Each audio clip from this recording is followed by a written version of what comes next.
2022 International HillClimb Cup Virtual Hohenstein-Berg Rennen is presented in partnership with Viper Gaming by Patriot, Astig Sim Sport, ESTV, and Motorvision.tv.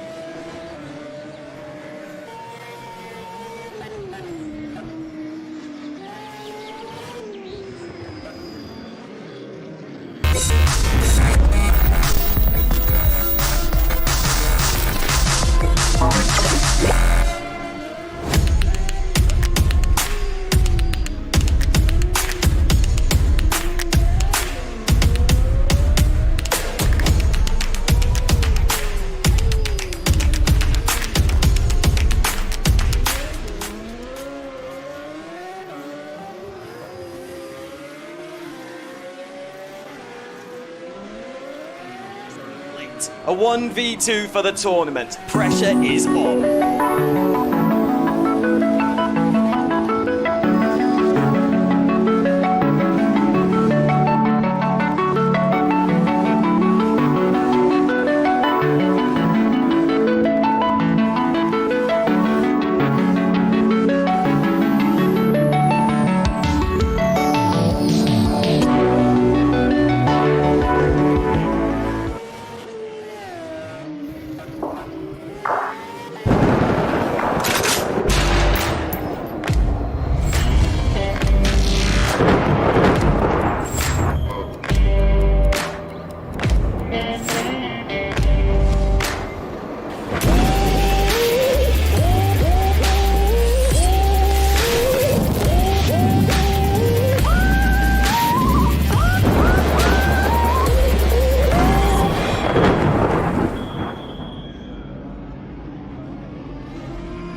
Racing for Green is here to help you carbon neutralize your racing. By planting new trees, Racing for Green offers to make your racing carbon neutral. We already have the calculations, contacts, infrastructure, deals and solutions ready for you to easily buy carbon neutral laps on any racetrack. It doesn't matter if you are a racing fan, team owner, driver, sponsor or partner. Anyone can buy CO2 neutral laps in the Racing for Green webshop and trade CO2 emissions for New Forest. Racing for Green.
Yeah, I can hear you.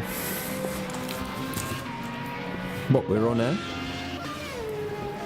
Hello everyone.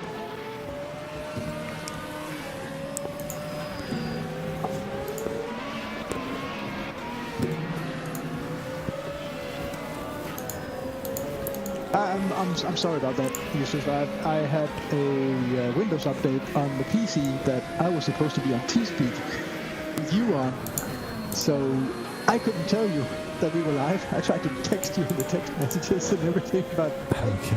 what do you know? We're on. Well, hello everyone. We are getting ready to jump on in for some hill climb action now. Something cool about hill climb is you've got cars that are going up hills. The drivers can see, but I sadly cannot see right now. So I'm going to help myself to see. And then once I can do that, I should actually be able to do some wonderful commentary for you guys.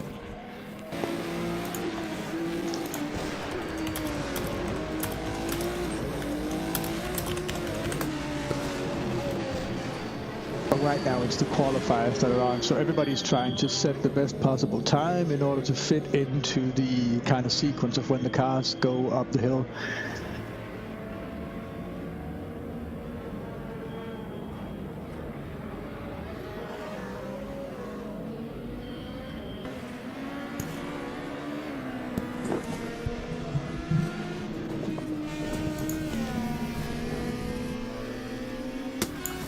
There we go.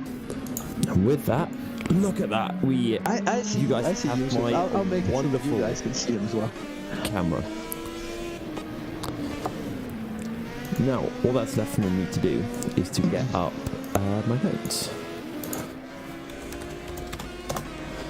Because we have Andras Rosival making his way up now.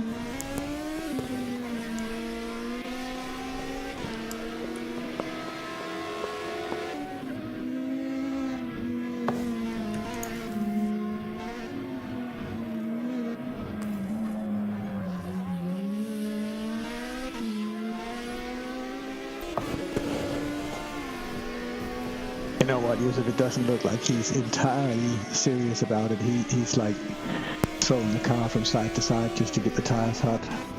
Don't know what this is about. Oh, we'll see when he comes across the line, whenever that will happen to be. I'm not quite sure how long the lap is here in Austria.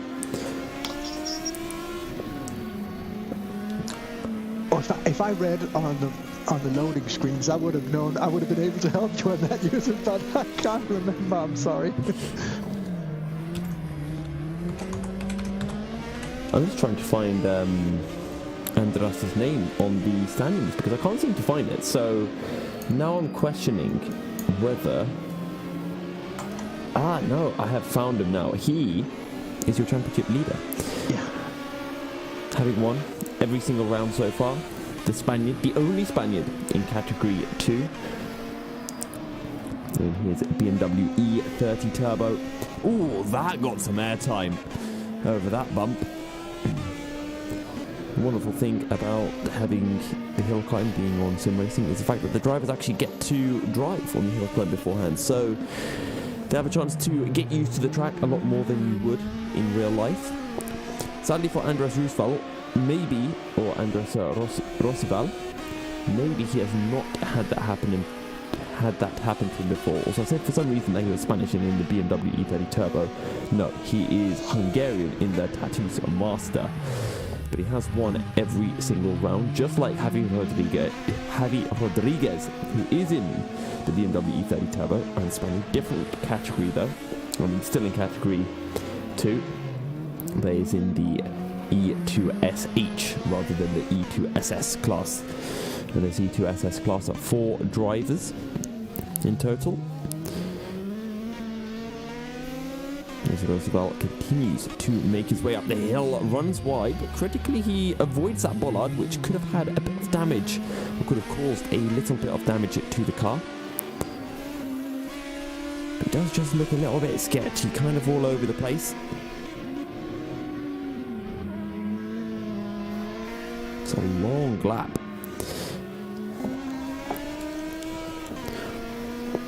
Honestly, what this sometimes reminds me is I'm from the countryside. Well, seeing this doesn't remind me from remind me that I live in the countryside. But seeing this reminds me of when my dad sometimes drives his car around the countryside. He drives in, let's just call it a matchbox car. You can have lots of fun, but then you're driving a sports car and you can't do a lot. Very hard suspension and it just dies over bumps. And maybe that's the case for these open wheel cars, as Andreas Rosival completes his lap and is in second. So for Andreas Rosival, this will be the very first time that he does not win a hill climb event.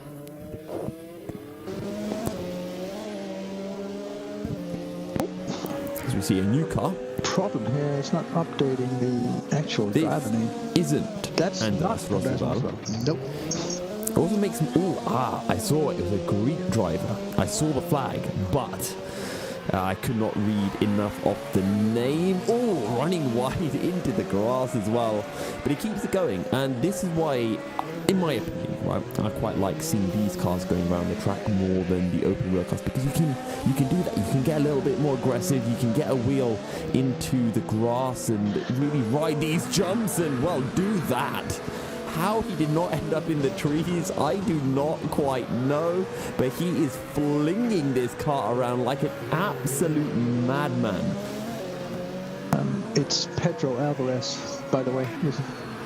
Pedro Alvarez in Category 1, the E1 plus 2000 class, currently sitting second in the championship. One win to his name, 2 third places. But there's another car in front of him, and this is not what you like to see in a hill climb event. So something must have happened to that car, so that car should get out of the way, but actually it's thrown Pedro Alvarez off. And well, it's thrown him off the cliff as well. Bye-bye, Pedro. We'll see you in 2 weeks' time. I was waving at the monitor here, Yusuf. I was just waving, seeing him go over the edge. Oh, how's that? Poor Pedro. Okay, I think that was qualifying over. All cars have now reset. Okay. So I think we're ready for the first run. So, just remind me, Peter, do all drivers get one run? I was about to ask you if you've spoken with John to ask him, because usually there's 3 runs. Okay. And then you take the combined best times of 2 of the runs or the combined best times of 3 of the runs. And it's usually so that the longer the stage, the tougher the stage is, then you're going to take only the 2 fastest times. Okay. And when it's a short stage, it's all times counting. But I don't know the rules for tonight. But while we're waiting for the first driver, let's have a look at the standings, user. Oh yes, let's have a look at the standings. Where do we want to start off with? We're going to look at the team standings, championships, and it's AMP who leads. Oliver Toth, Andreas Pollebauer, 50 points over in Austria, full points, and then second place, 43-43, and they've got a commanding lead over JY Canary Island. Javi Rodriguez and Yerav Hernandez, 35-29-29. GSR team, Antonis Paparinopoulos. I actually did that pretty well first time. I'm proud of myself for that. And then Valadis Karalis, 36-36 and 18 on 90 points. Then you've got E-Alliance in 4th with Mark Best and Pedro Barbosa on 85, a further 5 points behind GSR team. Then RH Canary Island, the second of the Canary Island teams, down in 5th. We then head down to Sauros Racing and Junior Dash Racing Dash team of Philip Raab and Philip Gertner. They're on 72 points ahead of Alzenberstorf Motorsport. I don't know, I want to give the full German accent. Alzenberstorf. I can't do it, I'm going to give up. Racing Team Blast.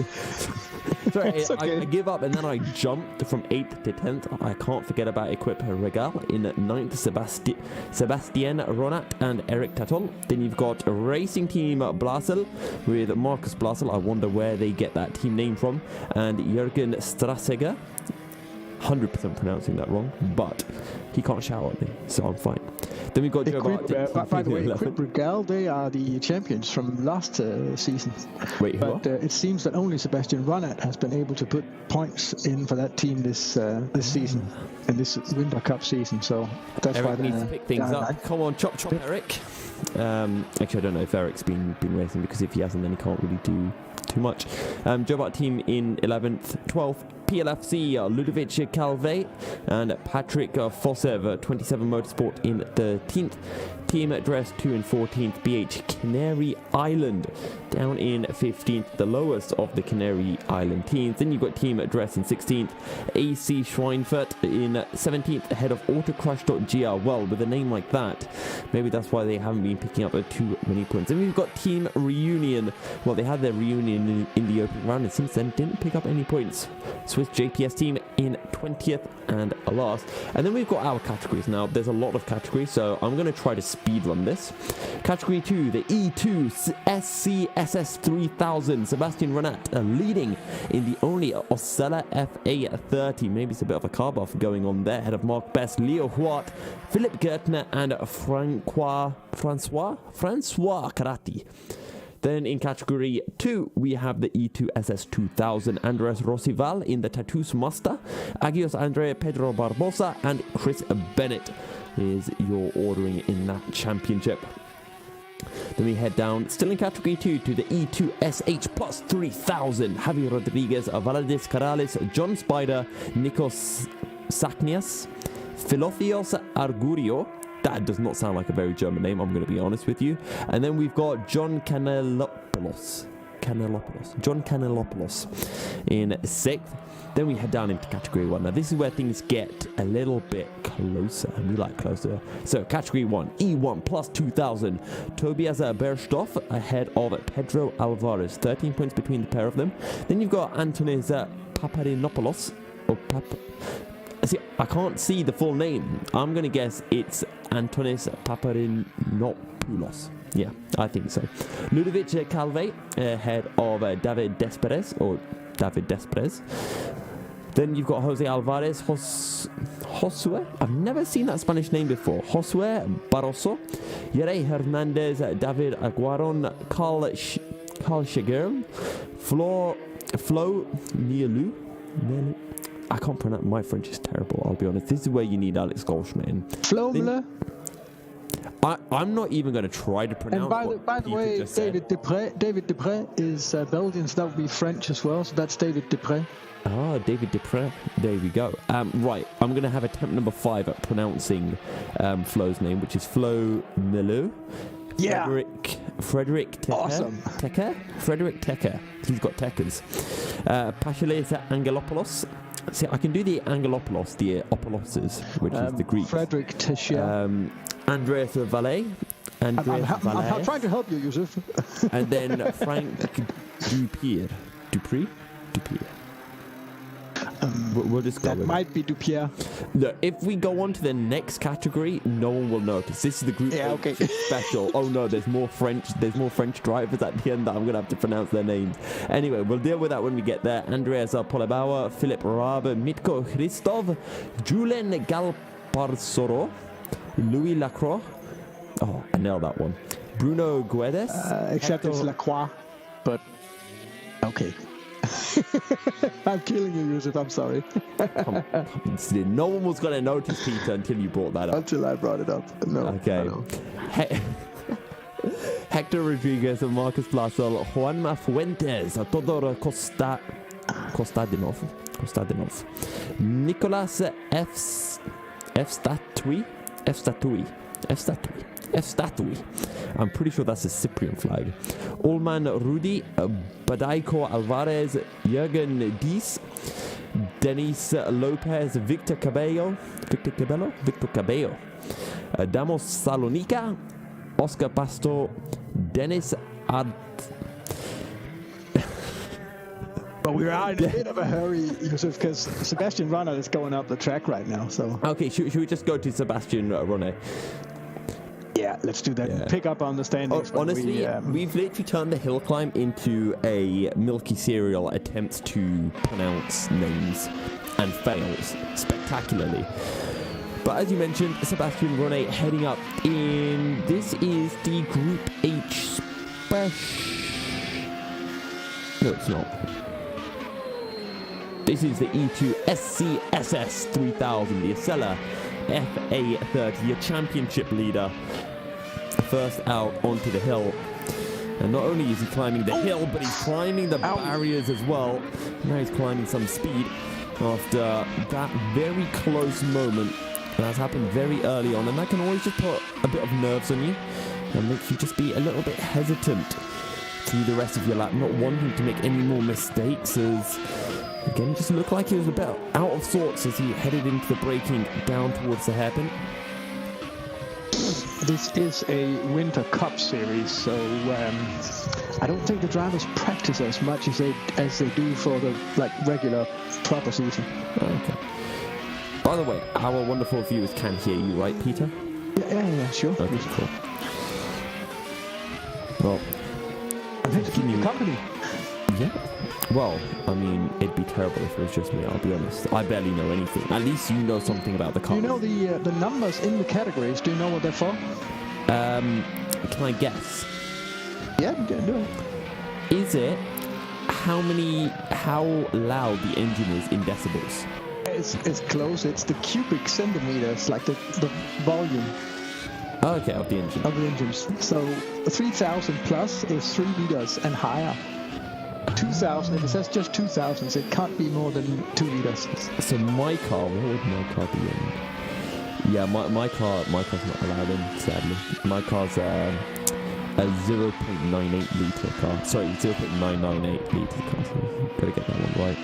That would do well down with the VD loopholes and stuff like that. Don't we have ups? Like My car might do well on the hill descent, but not the hill climb. Yeah, that's Climb is tougher. quite liking watching this Acela, because we are seeing actually quite a few of the cars really struggling under some of the braking zones because it is so bumpy.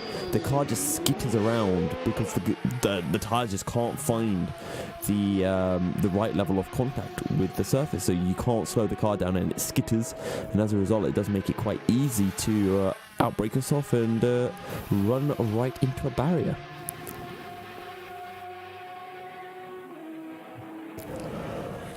Well, But these are some of the toughest. These are definitely the fastest and the toughest car yeah. in the championship by far.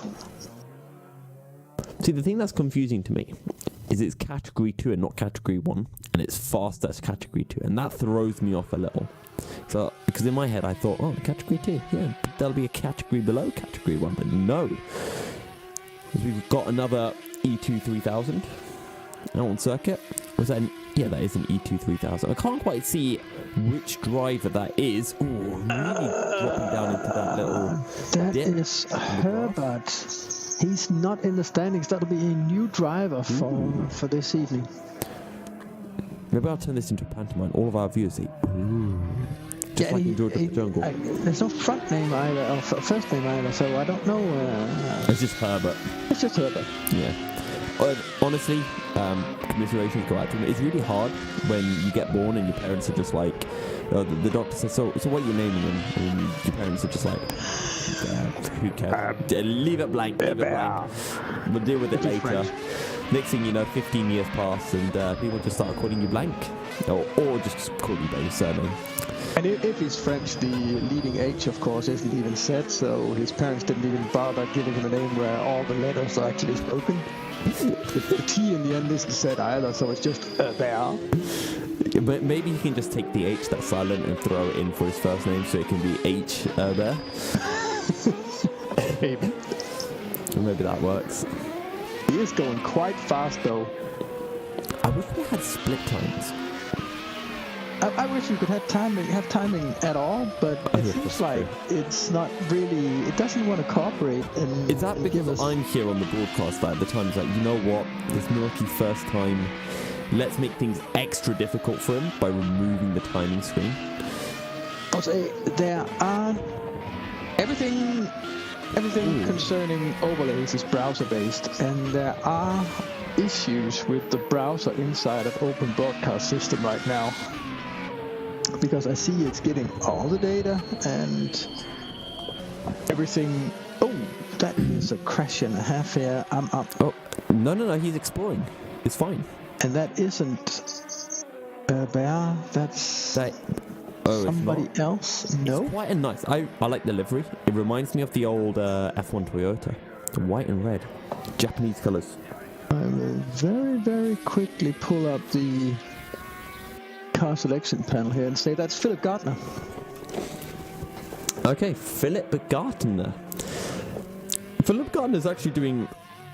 Okay, I'm a level with everyone. He's not doing very well in the season so far. I do apologize, Philip, if you're listening back, but he's finished 4th in the 2 races, or the 2 hill climbs that he has completed, both of which there were only 4 competitors, so he has finished last.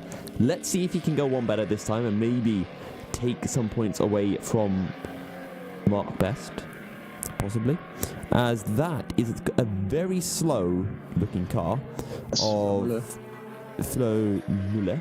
No. I think it was involved in a crash now, just before we picked it up here. Muller. Honestly, I kind of hope that Alex Goldschmidt is tuning in, because right now his ears will be in so much pain from me mispronouncing French and German words that there is no way he will be able to resist the temptation of joining TeamSpeak and correcting Definitely me. going to react. I can just see it happening. So far we got Sebastian Ronnet leading the charts in the E3000 with a 344.9, and then it's our friend Bear with a 359.9. Third in that category is Mark Best with a 408.4, so pretty spread out in the 3000s so far. That's Tobias Bergstoff, who just wanted to have a little flip. So in a lot of esports, Peter, we like to say when someone does something risky, where it's like it could end up really good and help you, or it could go badly. So for example, like taking too much curbing on a corner, it could like gain you loads of time, or it could flip your car. We like to call that a coin flip. And Flo Muller really coin flipped it there.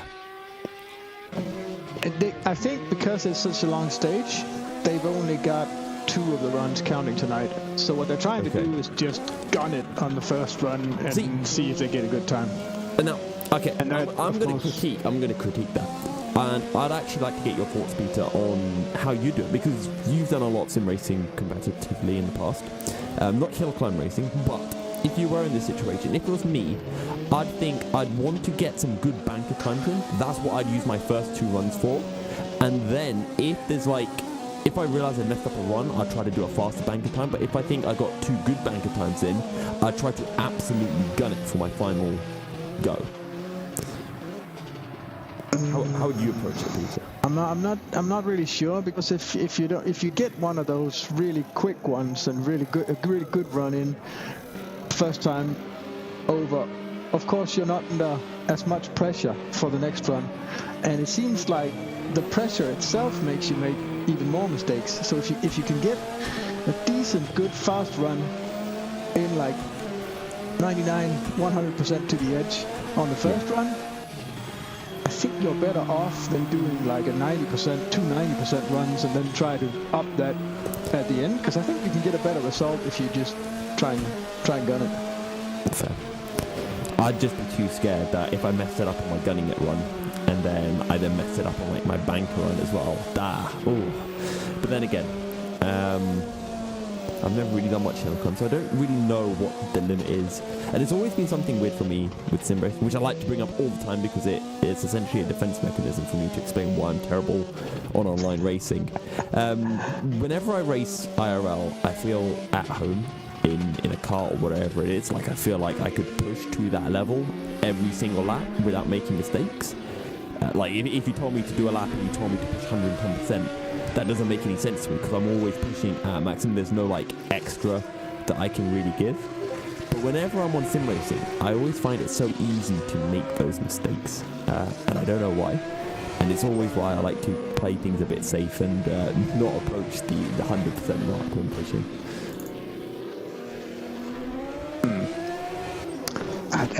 Yeah. You know, every time I find myself in situations like this, I always get to thinking, why did you put yourself under this pressure? Why do you do it? Because I have such a hard time just racing for fun. As soon as it's in some kind of competition, it gets unbearable pressure. See, So what I'm going to do now is I'm going to talk. And I'm going to talk about someone who is in our YouTube channel, Mark Best, who has won a race so far. Currently sitting second in the E2SC SS. Oh, crash over the finish line.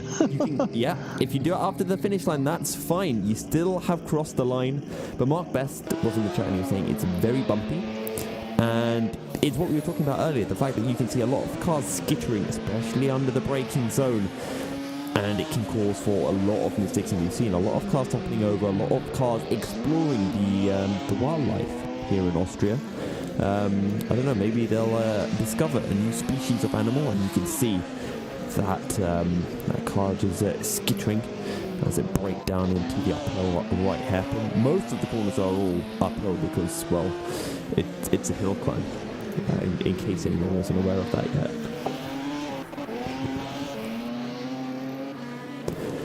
I'm just wondering, Peter, like, how far do we go before I end up turning this into a comedy show? I don't know, but I'm just sitting here really baffled by this Lancia Delta, which is just it's a relic of the old Group B rally cars. See, a huge grand turbo on it, and just millions and gazillions of horsepower in a car made of mostly of cardboard. See, now, for me, like, I've recognized some of the cars, but I've never been one who was interested enough to remember the name. Oh, that was close. That was close with one of the open wheelers. So I always remember seeing videos, like old riding videos, and being like, oh, that's so cool. And I like watched them, but I never committed to memory. So when I watch the HillClimb, I keep on thinking, oh, I know that car, but I just don't remember the name. You don't remember the name, no. It's tough. It's tough. There's so many cars here, and there's so many cars going up the track at once right now. We've got 1, 2, 3, 4, 5 cars coming up the track right now. This is the Opel Kadett. Yeah. That is Mitko Christoph, the Hungarian. No. Bulgarian. Yeah, it is. Okay. Yeah, well, anyway, Okay, switched yeah. up anyway. I know my name. It is Christoph, number 44. Hashtag blessed, as they'd say. Christoph, actually, where is he sitting in the championship? Currently sitting third. He's picked up 2 fourth place finishes and a second place finish in his most recent HillClimb. Can he go one better? Because so far, Andreas Pollebauer, also in an Opel Kadett GTE in the Group H special class, Well, he has been impervious. for Group H. He actually has the best sector 1 and best sector 2 time right now. There we go. The Bulgarian is at it. And has been launching a slow charge over the course of the championship. 2 fourths, a second, a first, maybe to come.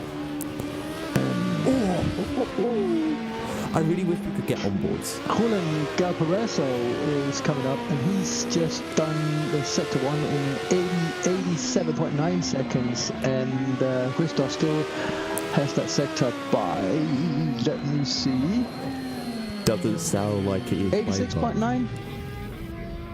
2 seconds faster still. Ooh, bloody hell. That's a good lap. Well, Christoph has completed his lap. As we now see the 130 of Julen Galparsoro in the orange, beautifully orange car. It's like a carrot, but you can't eat it. A very, very fast carrot. Honestly, that's how I like my carrots. You know, you got to catch it before you can eat it. Give yourself a good workout, burn out the calories. It's a little rocket. Also, Opel Kadetts. Quite a lot of Opel Kadetts in Group H special class. Then we've also got the Fiat X19, BMW 2002, PII, Alfa Romeo 75, Simca Rally 3 Proto, and then finally a Ferrari. And you'd think that a Ferrari is not similar to these, but wait until you see it. It's a Ferrari 355 GTS. If you want to cheat, you can, go and Google that up. Or you could be one of the cool kids and you can wait until you see it on screen and then be like, oh, that's a Ferrari that Yusuf was talking about. He was 0.957 seconds behind in Sector 1. He's now 0.816 seconds behind in Sector 2, so he is catching up. So third sector will determine if Galparetto will take Okay. in Group H special. Just a reminder to everyone, 3 runs in total for every driver, and your best 2 runs count. You can look at it however you want, as total of those 2 runs, or an average of them. Oh, he didn't make it. How close was it? He was. I'll try and see, but we've got John Spider coming up now. That is a huge rear wing. I love that rear wing. That is a Mercedes 190 DTM car, but that wasn't fast enough. So what they did was they took the Mercedes engine out and put in a V10 Judd Formula 1 engine. Right. Okay, that's... Fair enough. Well, so far it's been kind of working for John Spider. He's picked up 2/3 of the championship so far. Also has 0 points, but this runs over. I think no. This is clever from John Spider, because if you look, he's now missing the front bumper, and the front bumper has something called a mass. So now the car weighs less, and that means it will accelerate quicker, and it'll slow down quicker. Sadly, there's only 1 corner left, so he wasn't able to reap the benefits of his now fast Mercedes. 446.1. Not very So that's John Spider's bad run out of the way, as we see one of the cars almost clattering into John Spider's front bumper that had been left behind from his Mercedes 190E. And across the line comes the 145 Philip Raab, the Opel Cadet. 442.9. 442.9. Puts him in third place in Group H special. How many laps have we had so far in Group H? 4. I think we've got 4 cars up. Nope, 3 cars. So he was the worst of the 3 that's been up yet. We've got. Oof. Here comes the now it's my problem. Sasakias. There we go. Nikos Saknias. Yeah, there we go. Something like that. But that's not the Group H special. This actually has quite a lot bigger engine. This is a 3-liter engine in this car. It's an Escort Mark II. So why they would go and put such a big engine in an Escort Mark II is a little bit beyond me. I mean, why would he put a Formula 1 engine into a Mercedes? Yeah, well, you gotta wonder. Honestly, this HillClimb is just like a fantastic reminder of the crazy things people did with cars. And still do. And still do, yeah, exactly. Honestly, it's like, I think it's just like a guy thing, where it's just like, right, how much power can we put into this little thing? Ooh. I want to say right away, that's not John Spider. Is that not? That is the 116, and I will double check who the 116 is. Of Andreas Pollebauer, that is your championship leader in the Group H special class. So not a good start to his HillClimb here in Austria. That was one of the Group H special Opel Cadet GTE Psychos, wasn't it? The wide one with a wide body kit. I think so. I'm just nodding in agreement. In all honesty, Peter, I don't know. I'm just waiting until Juanma Fuentes goes there, because I want everyone to see this Ferrari 355 GTS. Also, Juanma Fuentes races with my number. He stole it. He actually, yeah, number 73. It's my racing number. I'm not quite sure who that is. I didn't catch the number. It's 128, I think. 126. I think it's one of the two. It's white and yellow. Okay, no. Let's look. Where is car number 126? 128. This is the Renault Clio of Michael Porto. See, I love Renault Clios. Small, quite okay power for the size of the car, but really square car. It's like a go-kart. It's like the wheelbase is the same as the track width. There's this old game called Toka Race Driver 3, and you start the campaign racing in a Renault Clio, and ever since that, okay. No. That's cutting a little bit too much grass. And then he crossed the line. Gotta give it to. Wow, that was impressive. How did he just flip the car like that? I'll show you. Here we go. Instantly. Mikael Porhansel. No, I was talking about that. See that? Look at that. Yeah, that's getting greedy. Like, I know we were praising how cool the Renault is, but it can't quite do that. He saw the finish line and done it. So my dad used to tell me about something Ayrton Senna did at France, where because the finish line was so close to the corner exit, apparently on one of his qualifying laps he literally crashed the car over the line, because that way he didn't have to slow down the car, and it got the car over the line and got him pole. I don't know if that's true, or if, well, not an old wives' tale, but an old dad's tale. There's an equally fun car as the Renault Clio, it's the Fiat X19. Small, square, mid-engine. They're quite popular in these classic car racing series as well. It's at 282. That is Louis Lacroix, or Louis Lacroix. Lacroix. Yeah. Lacroix. There we go. He crosses the line. He's currently 5th in the championship. His championship actually started fairly badly. He only picked up 1 point in the first round. Then he picked up 8. Then he picked up 15. So it's getting better and better for Louis. We'll see whether he can continue. Way up the timing charge. He did a 438.5. See, if you just showed that car to me from afar, I would say that is a Honda Jazz. That is a Honda Civic Type R. See, I was close. Now, who is piloting that Type R? It's the 301, or is it the 20? I think that's a 201. Helmut Haar. Or is it Anza Selen? No, Helmut Haar.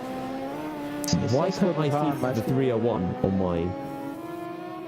Well, like this Winter Cup series, there'll be drivers that just come in and start running, and there's a bit of changes from See, it just makes things harder for me, because I've got no timing. And now, I also have to be aware that there are drivers who aren't even on my championship Ooh! Okay, did he just pull the plug? Okay, well, he ended up upside down. And I want to know. Hoping we can get a replay from that. I do want to know, how did he flip his car once it was upside down? Like, that requires effort to do. Yeah, it's the magic spectators, as they do in rally, you know, when they come and help the drivers and roll the car back over again. I see.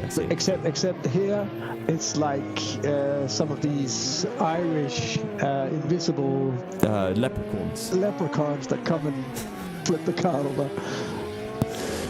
Okay, I'm going to ask some stuff out in chat. I want to get some chat involvement. So, chat, I hope you guys are ready for this. I would like to know from everyone in chat, and Peter, you can obviously answer this as well. What were your first cars? The first car that you bought with your own money. I'm not like, if Dad once bought you a car, that doesn't count. The first car you ever bought for yourself and drove. Peter, what was yours? It's not as embarrassing as your car, because I know what your car was, but it's almost there. Like, it was a brand spanking new 2006 Suzuki Alto, and I bought it from the dealership brand new, because at that point that was the cheapest. It was the cheapest small compact car you could buy at that point in time that still was decent quality. This was only 15 years ago, though. Yeah. So what car were you driving before that, then? No car. No car. Mr. Peter Munkholm did not have a car. I didn't have a car until I was 26, I think it was. Okay. I lived in cities. Drove my bike and used a bus.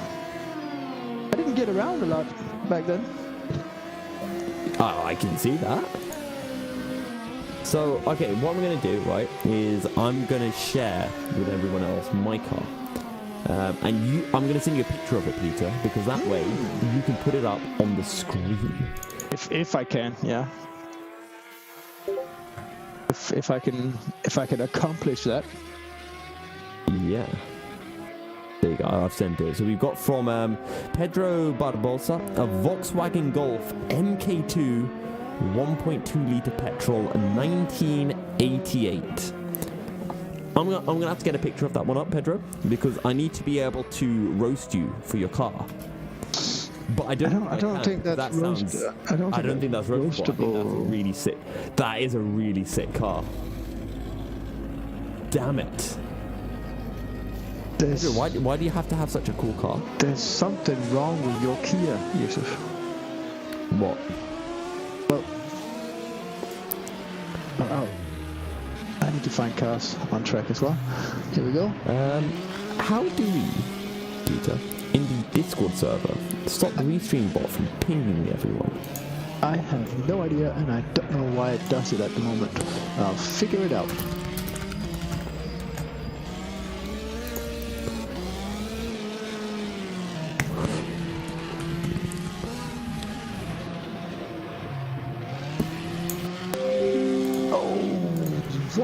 What happened to this car? It went and it got adjusted. Okay, I'm going back to these cars because we've got the Volkswagen Golf MK2 from Pedro Barbosa. John Terrell mentioning the Golf 3 VR6 2.9 litre, which is what I believe I see of him. Yeah. That is a very badly looking Volkswagen. Wait, is that a Micra? No, I believe it's. That's a Fiat. So two seconds. That's a that's a Fiat Punto. So that's the E1 2000 Plus then. Yeah. Well, he came up on the run. Distilled You Gamecast is saying the AMC Spirit. What on earth is an AMC Spirit? Okay, I'm going to be honest with you.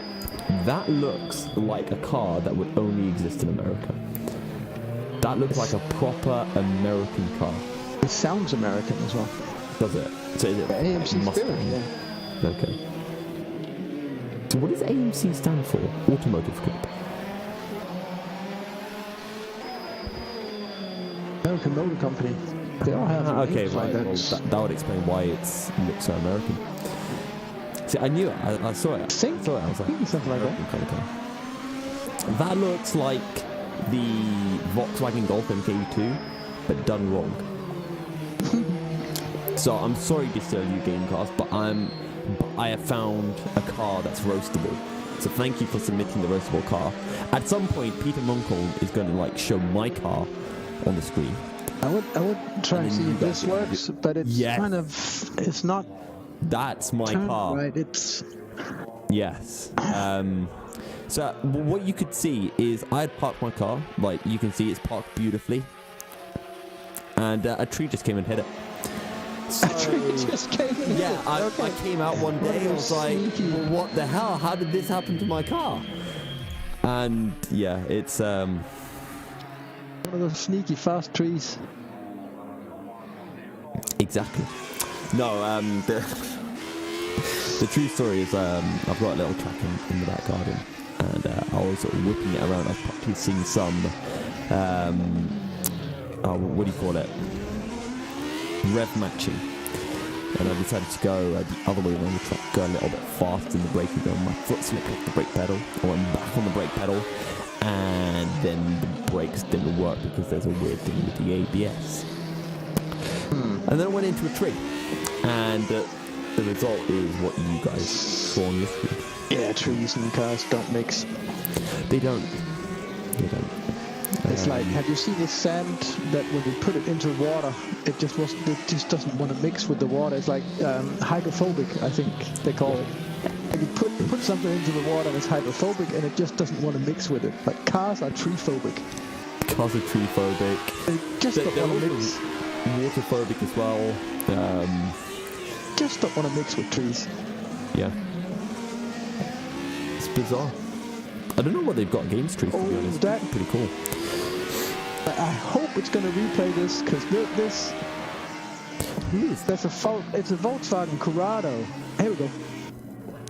That's not Jürgen Straßeger, by the way. That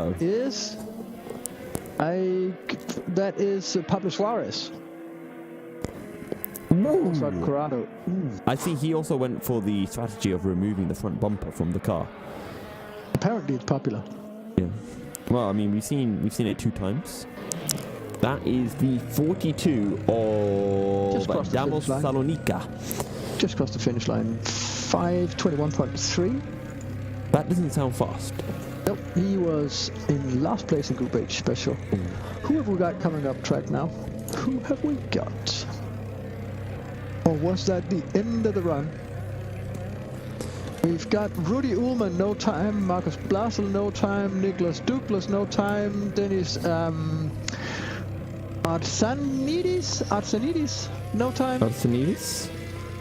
Robin Quellis, no time. Andreas Roosevelt, no time. We know why Andreas doesn't have a time. We still got Gusson. That's Indianapolis. Oh, that is the 1, 2, 3 of Andilopoulos. Andilopoulos? Andreas Valles, no time. Adrian Valera, no time. I believe this is the last car coming up the hill for the first run. Okay. Well, let's see how it does. I have no idea what the first 2 sector times are looking like, so it's just admiring the car in all of its beauty when it comes through the final sector of the lap, I do believe. Let's see what it comes out. This is the corner where a lot of drivers start taking too much curb, or it's about to come up. There's a right-hander, they take too much curb, and it launches them into the wall as they cross the finish line. Where is it? Where is it? I think it's the next left-hander.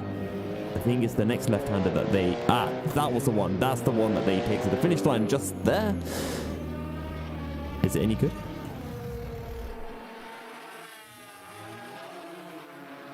I am trying to sort it out. So maybe if I'm fast, maybe we can get a glimpse here of... it doesn't want to pick up the far... Nope. And the server reset before we got the times on. I did have them though. But do you know what that means, Yusuf? Yeah. It's time for a commercial break. Ooh, commercial break. Well, we're going to be back shortly. Enjoy a few words from our sponsors. The 2022 International HillClimb Cup Virtual Hohenstein Berg Rennen is presented in partnership with Viper Gaming by Patriot, A-Stick Sim Sport, ESTV, and Motorvision.tv.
A 1v2 for the tournament. Pressure is on.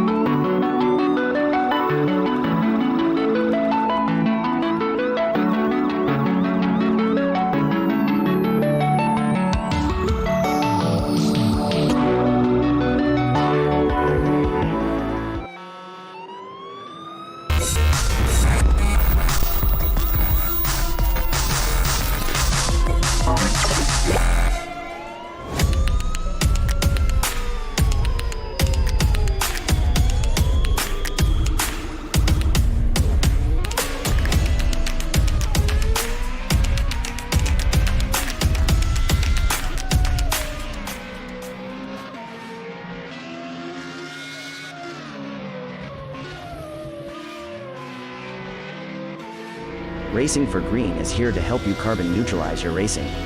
By planting new trees, Racing for Green offers to make your racing carbon neutral. We already have the calculations, contacts, infrastructure, deals and solutions ready for you to easily buy carbon neutral laps on any racetrack. It doesn't matter if you are a racing fan, team owner, driver, sponsor or partner. Anyone can buy CO2 neutral laps in the Racing for Green webshop and trade CO2 emissions for New Forest. Racing for Green.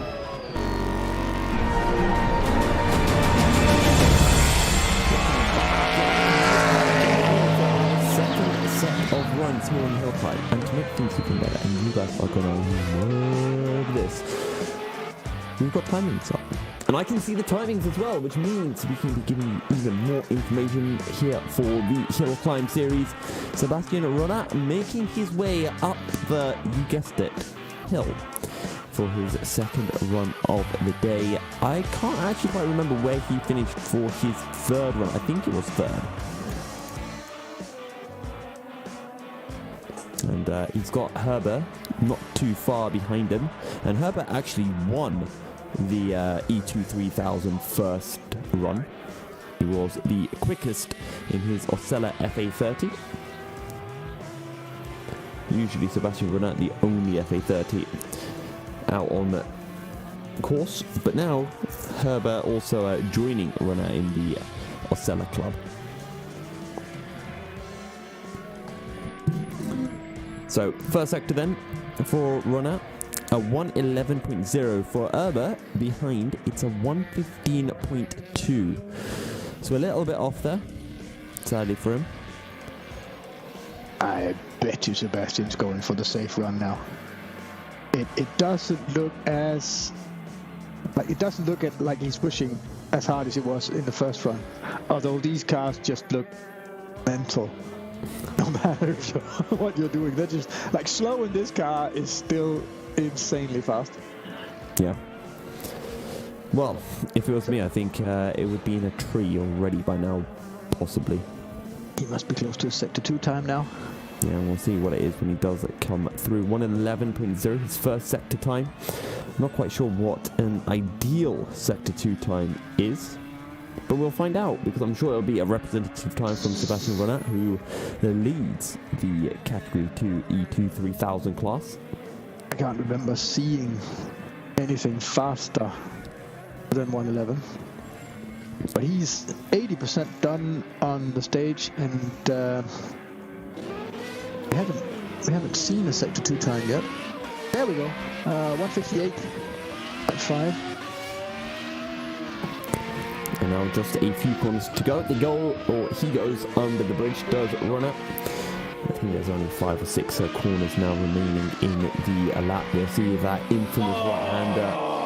That car has had an issue. I just saw the yellow flag pop up by his name, so... and Agios Andre. It's not going to cut it with the 4 seconds that he was behind. 4.1, almost 4.2. Oh, cross the line. What do we get? And into the trees, 343.6 for Ronat. Also, Javi Rodriguez doing a 32.9 in the SH 3000 class.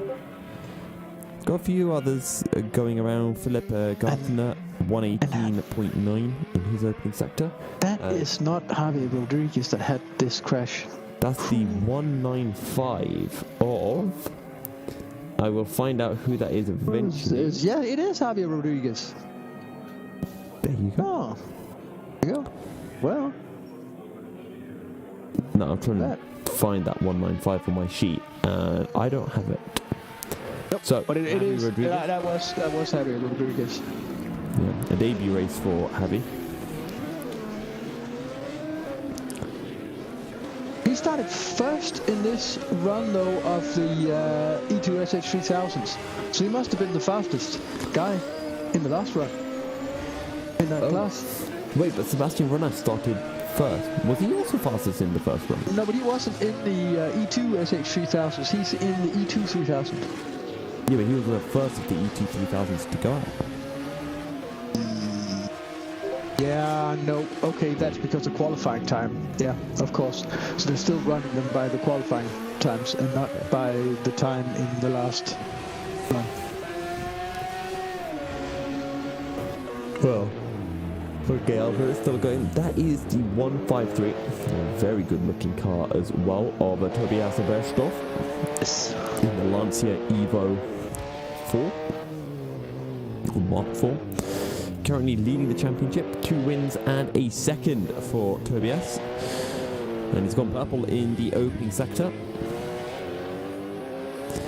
In the E1 plus 2000 category. We'll see what his second sector time is looking like. Philip Gartner has completed his lap, a 4:08.3 in the E2 3000, so slower than Urban.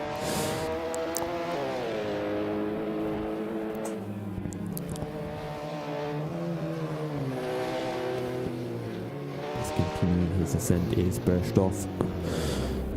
Javi Rodriguez, having completed 2 sectors in the E2 SH 3000 class.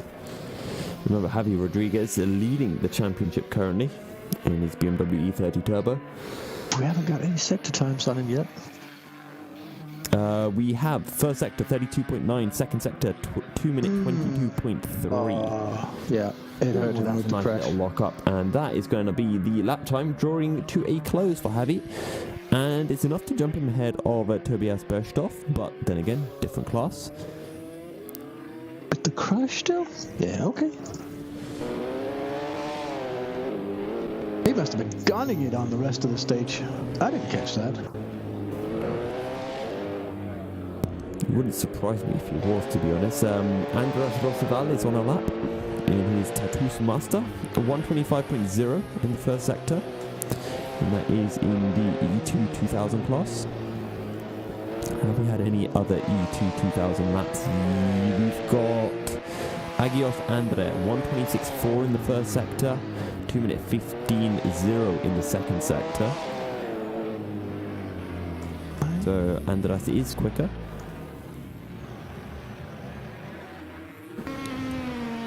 By about 1.5 seconds in that first sector. As who are we looking at right now? That's Agios Andre. Okay. In the Delara F312.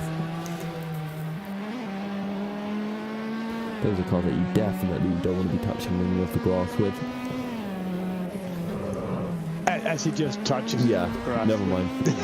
He doesn't care. Before going across the finish line. Final corner. Well, I guess Andre, the first E2 2000 to complete a lap. This is a car I remember. The Ford Escort. Oh, nice.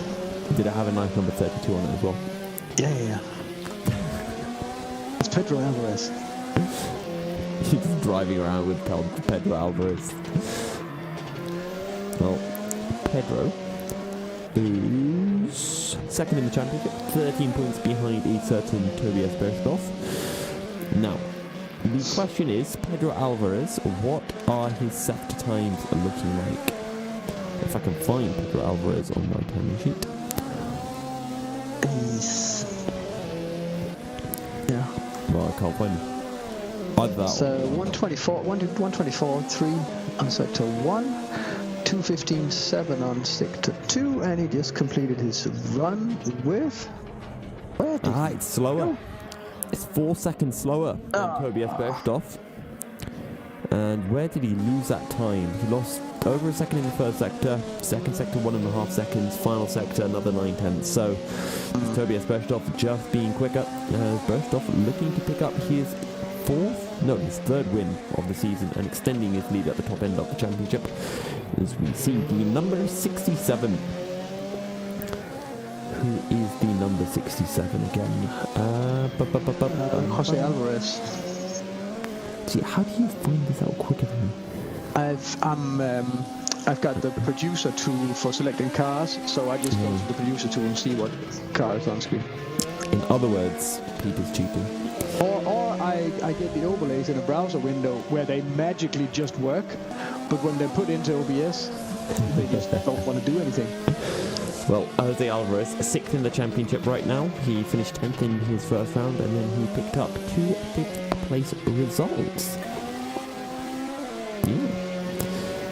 I'm going to assume brother of Pedro Alvarez. He's 2.2 behind on sector 1. Not terrible.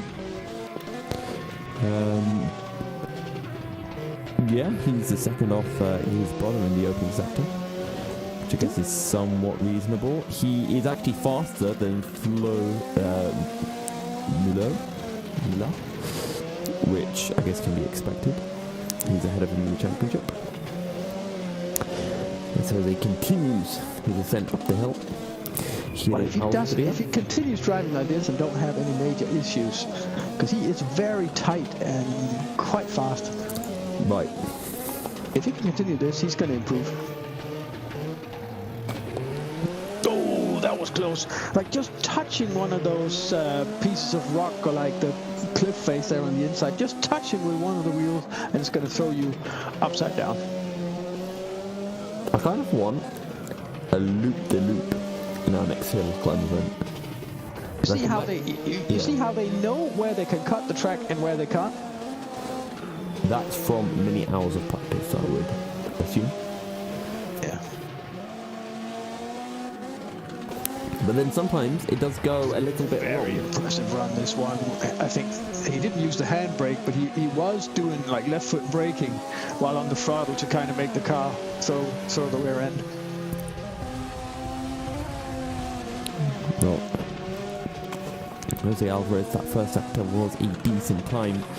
We'll see what the second sector time is looking like. A little bit greedy in the hairpin there.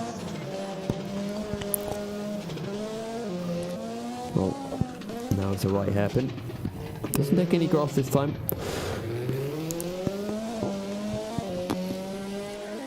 Now left hairpin. Slow it down. Car doesn't skitter over any of the bumps. Hold it tight for very long. Do you know how sometimes when it looks slow, it really is fast because it's just a little bit more clean and tidy than when you're trying to really go fast? Yeah. I think this is it. I don't, because he's 4 seconds slower in the middle sector than Tobias Bergpreis. That is. It's a margin. Yeah. It's actually 3 seconds slower than Flo Müller as well. See, I find that strange because it's so hard just by looking at the car to see how fast people are. But okay, if it's like a 10-kilometer stage, then yeah, how would you see 4 seconds difference in speed on 10 kilometers? I think it just hasn't been on edge enough, like a lot. It's felt like every time when he goes through corners, he's not on the edge. The car's not pushing it all the way out to the edge of the circuit.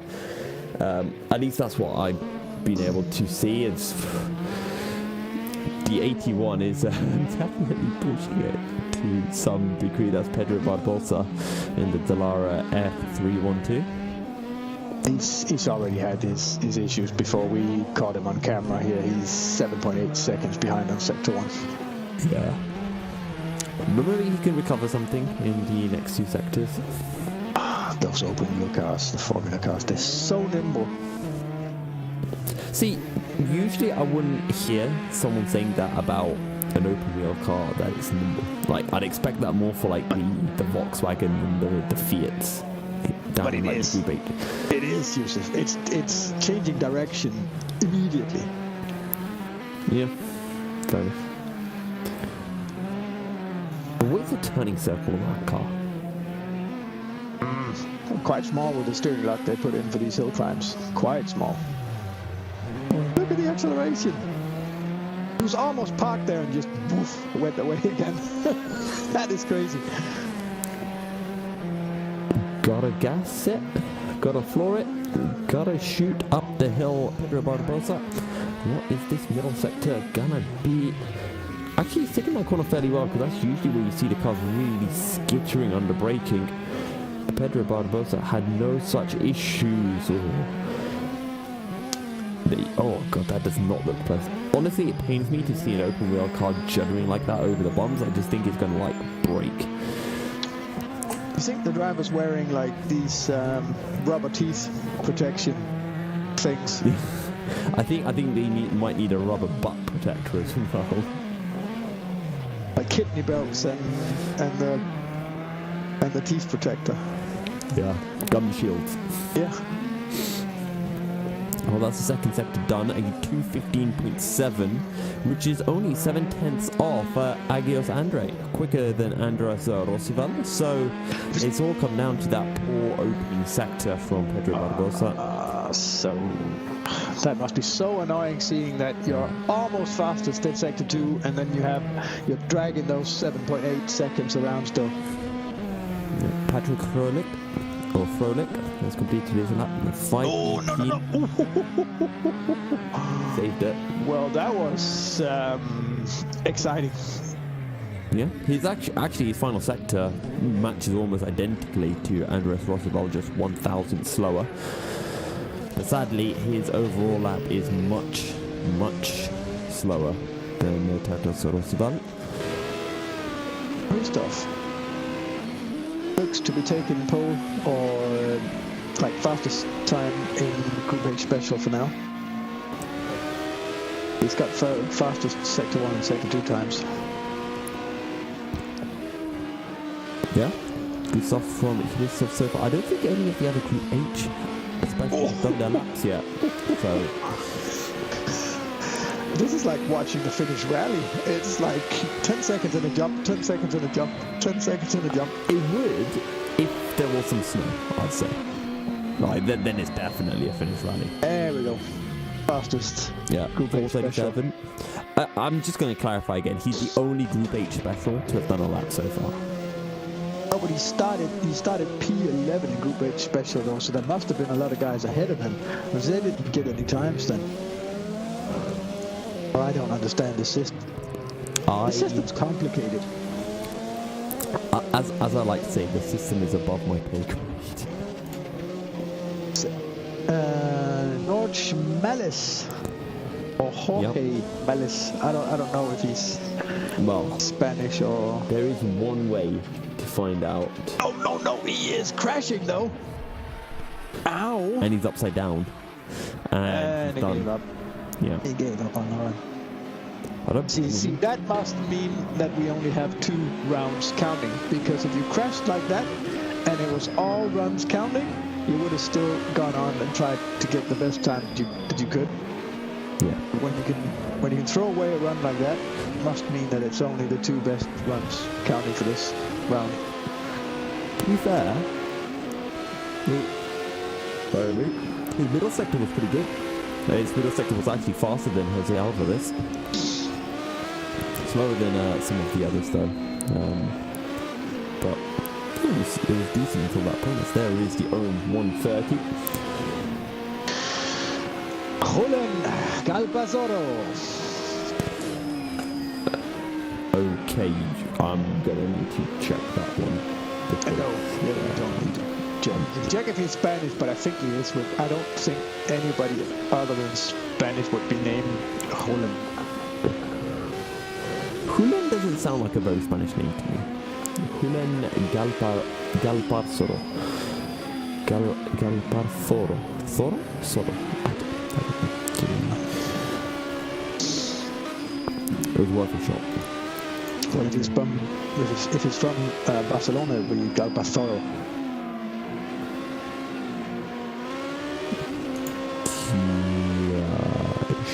Sure. I think, maybe.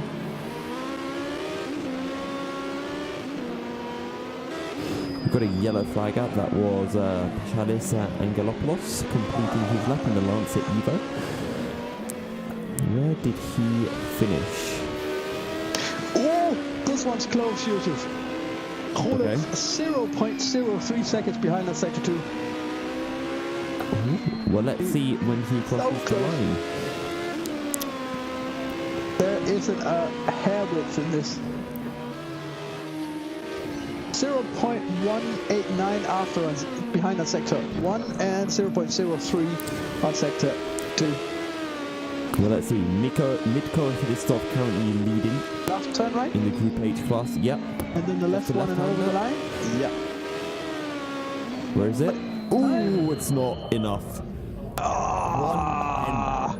One End over a 4.5 minute hill climb is very close. Very, very, very, very, very, very close. Imagine if someone slots in between those two as well now. Because again, one of the Greek guys, a lot of Greek guys in this series as well.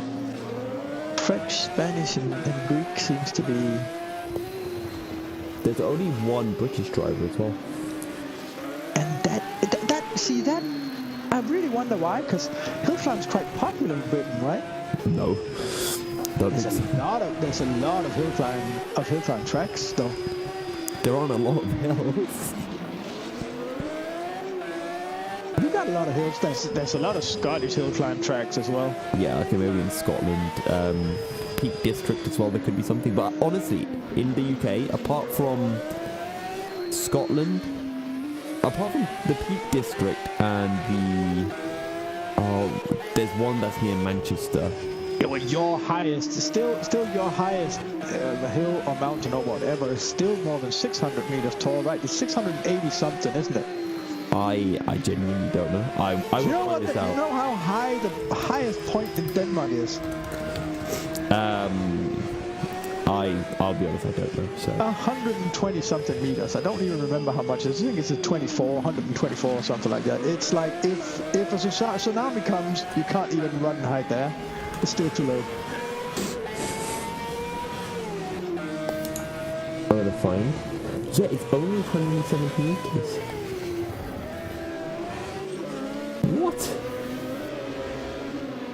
Okay, so the UK is Ben Nevis, 1,300. Yeah, and I've been on that top of Ben Nevis. But let me find the tallest England mountain. 978. So until you go outside of England, you don't get over 1 kilometer. 900 meters is still a proper mountain. It's not a small hill or something like that. It's still a proper mountain. Yeah, that's fair enough.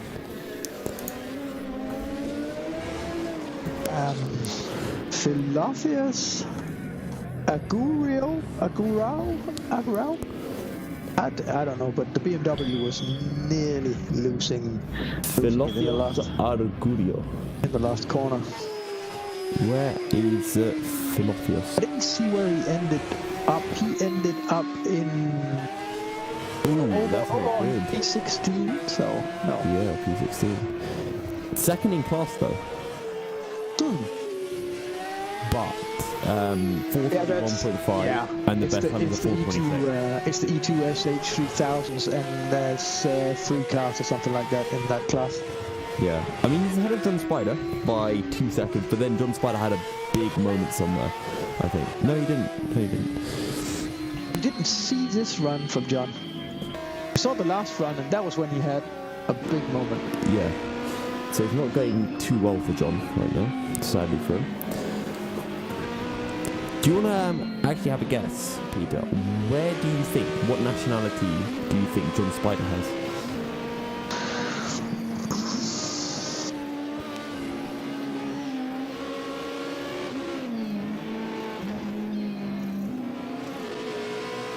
That could be anywhere with could be anywhere with a German affiliation as well. So if it's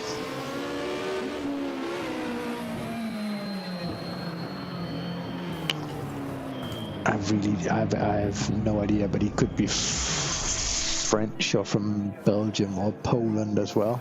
Actually, Completely wrong. okay, Greek. Greek. Yeah. John Spider's not really doesn't sound Greek at all. No. But he is. Now, where did that 136 put their car? What lap time was it? So that was Todor Kostadinov, who went third in the Group H class, actually.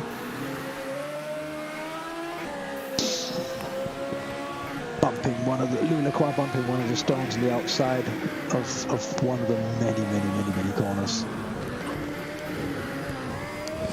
Lacroix. What is his first sector time looking like for Louis? 1:30.9. Yeah. What is the fastest in the Group H? The fastest time is 1:26.7, but I don't know who put it up. Mitko Hilstoff. Is it enough to beat Toto? Toto 29-2 in the first sector. Definitely not. I mean, he could It's too soon to catch tell. him if he gets the second, third sectors. If he nails them, he might have a chance. But then again, we're talking 4-5 seconds on 10 plus kilometers. It's nothing. There's nothing in it. Yeah, true. So, who else could Louis potentially jump? Philip Raab. So he's 3 seconds slower than Philip in the first sector, but Philip got a pretty bad final. Yeah, Philip Raab was on for a very fast lap, and then he went 40 seconds too slow in the final sector. Do you know who's fast? Who? Ina Garcia Ina Garcia. What is Ina Garcia up to? in the BD Corrado E1 2000s. Yes. Best E1 sector one 2000. time. Okay, so the fastest E1 2000 time is It's 1:30. Mikkel Porhansen. And He's going to get beaten now. 33.0 in the first sector, 2:30.8 in the next. Yeah, just So, 30.8. Yeah, well, Ina Garcia did a 1:30.4 in sector 1, so quite a lot faster. Okay, I see what you're saying. He's going fast. That is pretty quick for the Corrado R, the number 113 Ina Garcia. Good spot there, Peter. Like, the wide body kit on this is just Actually, makes Peter. the car No, twice Peter. as wide. You know who is going fast? Oliver Toth. Same car, the Corrado R, 1:30.0 in the first sector, 4 tenths quicker. So it's actually going to be very close in this E1 2000 class. In fact, even Achin Vargas in the Honda Type R, 30.4. So all 3 of these E1 2000s out on track right now, and they are putting in some very, very good sector times. And Ina Garcia did not beat the sector 2 time. He's 0.131 behind on sector 2. So 2:30.8 and Ina Garcia 2:30.9. So he's still overall purple on his lap. If you combine everything, he's doing pretty well for himself. Yeah, Oliver Toth is still looking like he's going to take it. I'm also looking on, keeping an eye on Achin Vargas as well. At the moment, Ina Garcia will complete his lap first. Then it will be either Achin Vargas or Oliver Toth. Yeah, Ina Garcia did a 4:47.4. Oh, has he completed his lap? Yeah. Okay, 4:47.4. There you go. 2 seconds quicker. What about Oliver Toth and Achin Vargas? They have not completed their second sectors yet. Wait, are they? They are on laps, right? Yeah, they are. Okay. They're saying that their speed is 0. Oh no, it's not. Never mind. I'm not reading. That's right. Ignore me. I'm very surprised why they haven't completed their second sector yet. Because 2 minutes should have passed by now. The second sector is like less than 2 kilometers long. It's more than 80% of the stage is done when you get to the sector 2 time. Okay. Some more times. Oliver Toth just had a moment in one of the right hand hairpins. Well, let's see how much time it costs him. Still waiting for those sector 2 times to come in. Oliver Toth, the fastest man in the E1 2000 class in the opening sector by 4 tenths. Again, just a little bit too greedy on the inside of the corners. Okay, middle sector 2:32.1. 1 second slower than Ina Garcia. Not gonna make it. Ina Garcia's gonna take it. You know what? Probably. Achin Vargas is. Ooh, that is far too much in Vargas. That's 3.5 seconds close. quicker than Ina Garcia. To be fair, I think Oliver Toth would have matched if he didn't make that mistake. I think Oliver Toth is going through the final few corners now, so let's see what this is for Oliver. I'm going to say P2. Yep, P2, 48.3, 9/10 off. And now it's all on Achin Vargas. What can he do? This right has there. to be the fastest time. This is probably going to be a Last corner. 45 here. Clean, tidy, across the line. And the Honda jumps up into pole 4 seconds quicker than Ina Garcia. And Oliver Toth could match that easily. Easily could Oliver Toth have matched Achin Varga, but it all went badly in that middle sector. Oliver Toth won the opening round of the season as well, and then picked up 2 seconds behind, you guessed it, Achin Vargas. Where is Jürgen Strasseger? Oh, he's in 5th. He has not had a good time, has he? No. He's 3rd in the championship. In fact, Mikael Porhansel might jump him. Ina Garcia might jump him as well. With how things are currently looking. Ina Garcia actually missing out on the first round of the season. As we see the number 65 car. And there is a reason why he's Marcus Blasey. Yeah, he's... I didn't do that well, because look at this, Yusuf. We are looking. And I don't know why it's not It's playing, or it's playing really slowly for weird reasons. Okay, complete loss of imagery. Just what we like to see. I love it. Oh, in the middle of a run? No, not really. It's a chance for us to talk to our viewers, you know. Here in the stage. We forget. Imagery back, here we go. Okay, how many more runs do we have? We've got 5 or something. Jürgen Dies. Honestly, there's going to be some kids in the chat making jokes about that. But 38.7 in the opening sector. Look at the timings now. Look at how you can see the name. You can see a Sector 1 time compared to the best Sector 1 time. You've got all the other drivers from the same class on the left in the timing tower. Like, this is how it's supposed to work when it's working. See how long it's going to continue. Well, Jürgen, 38.7 in the first sector, 3:02 in the second sector. That's a Group H special, and if you look at the fastest times in the Group H special, we are looking at 29s in the opening sector, 26.7 for Histov. So sadly, P5, I think. for these, this is... I think he's going to take P5 from Rudy Ullmann.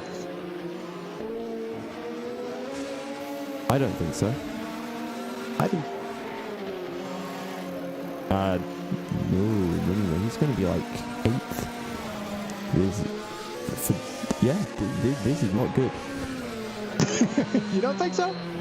No, this is... Where he went on Sector 2. I haven't got a Sector 2 time yet. It doesn't want to show it. I'm just going to go out there and say 9th. Yeah, it's not updating. It's not updating. It doesn't want to do it. Yeah, it's 9th.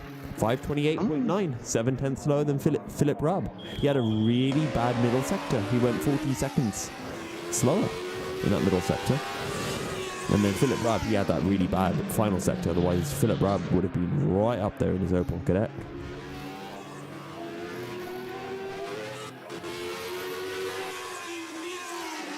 I can't.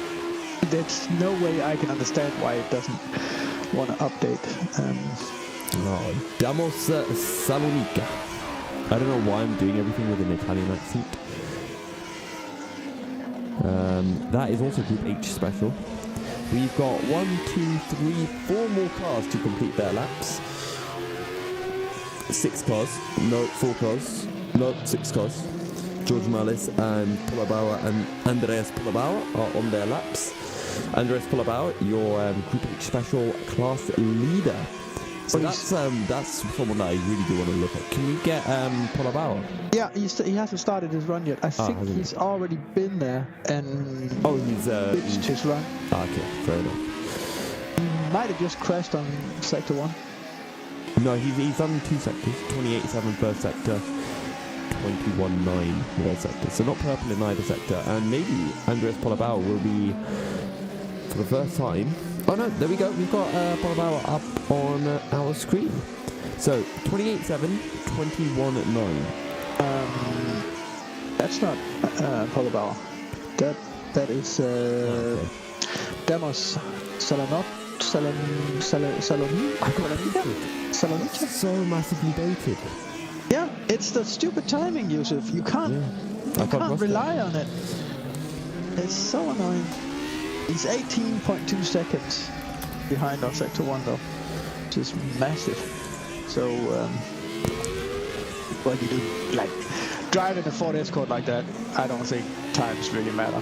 Like, you would just have the time of your life anyway. To be honest, like, you could put me in the car going up that hill, and I'd have the time of my life. Massively tuned.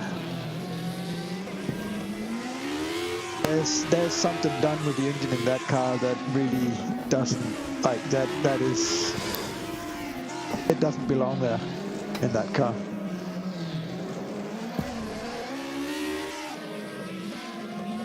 Like, if you want something periodically correct, that's not it. Look at the rims on it.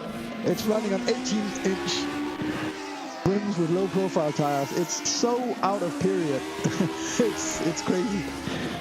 Oh, Peter, I've got a joke for you. Why did Iron Man never get along with Aquaman? Rust. He had key rust issues. Yeah. Good job, Peter. See, this is how you know that Peter is, a dad joke kind of person. Like, actually being able to figure that out.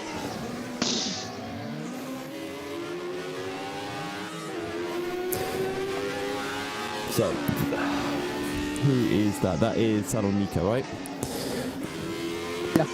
44.9 in the first sector. I'll be honest, that's not a good time. This is not looking good for Salonica. I think he might be able to jump ahead of Philip Raab as long as he doesn't completely mess up these final two sectors.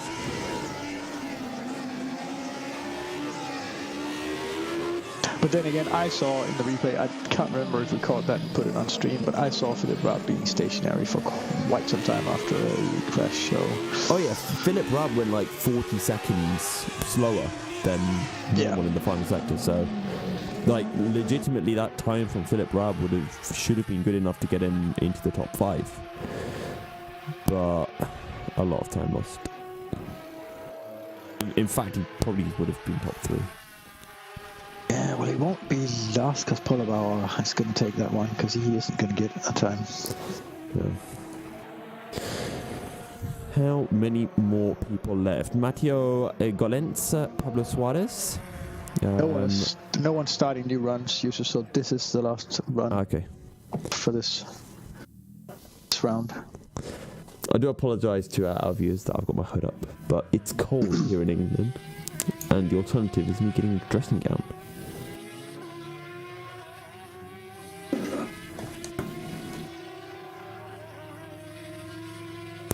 Right, well, let's see the end of this run before we head into our third and final set of runs.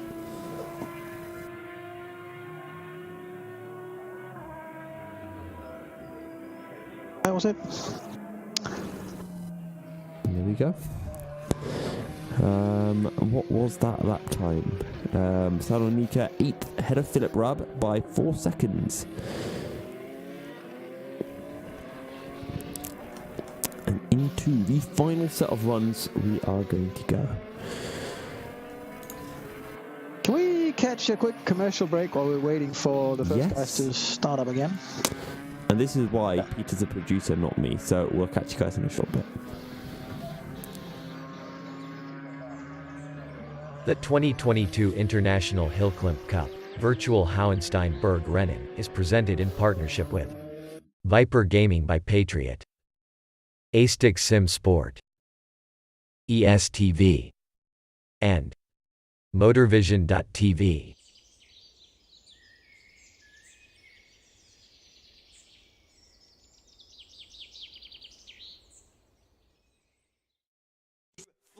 A 1v2 for the tournament. Pressure is on.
Racing for Green is here to help you carbon neutralize your racing.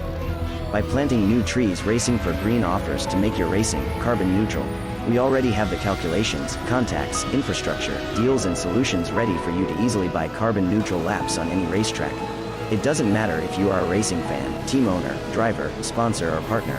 Anyone can buy CO2 neutral laps in the Racing for Green webshop and trade CO2 emissions for New Forest. Racing for Green.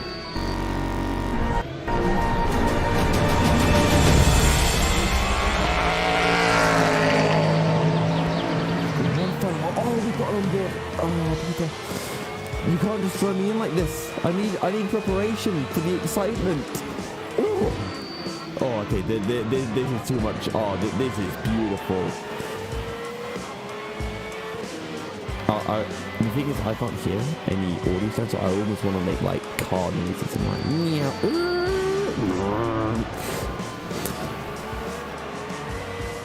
Do it. Let's go. The thing is because I've got the mute tab muted, but the thing is if I unmute it, I hear myself. So...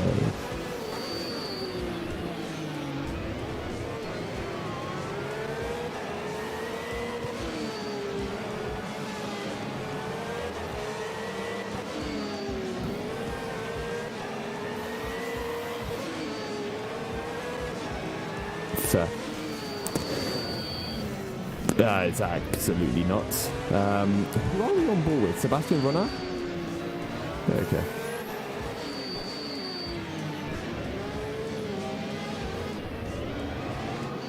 You know when we see the off-board view, the TV camera view, it makes it look easy. But half this blind, like the amount of commitment, you literally just have to throw the car and hope it's... You know, I'm going to be glad. I'm going to stick... Oh! That's run done. No? How much damage is there to Runner's car? That is the question. Oh no.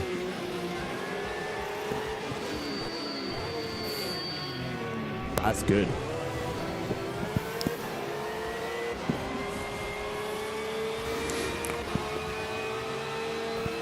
This is a bit where you've got to commit even more. If you're going 105% now, it's 110%. You just got to find as much time as possible. Oh.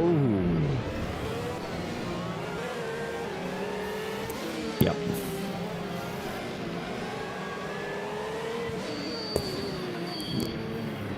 Yeah, it's over.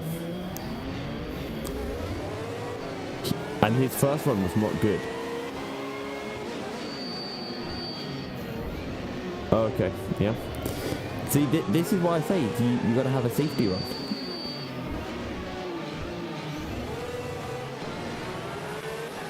Fast run if you mess up a previous run. Oh god. Yep. This is gonna... Yeah, he's given up. He's done with it. He is not a happy Frenchman right now. Was this the first mistake?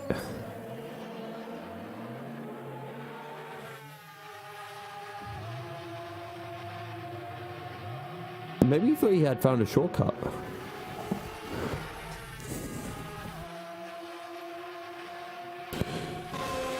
No. Yeah, okay. He's in the Norma M20 FC Zytek.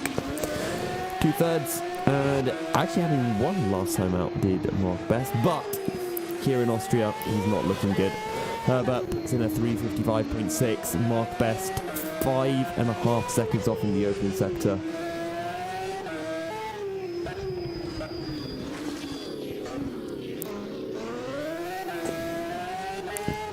I'm going to be honest, I don't think he's beating it.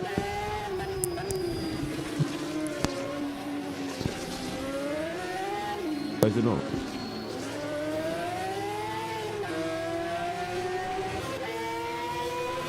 Big rep. Well, let's see what that middle sector is looking like for Mark Best. He wants to be doing a 205. Well, actually, he wanted to be doing a 204 if he wanted to jump ahead of Herder, at least for this one.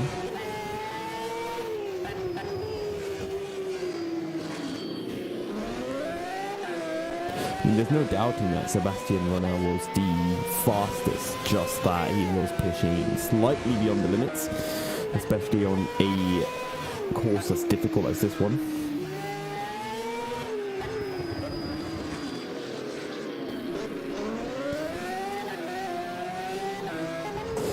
Well, here's the thing, because if Mark Best takes second, if Mark Best takes second this round, he jumps ahead of Sebastian Runner.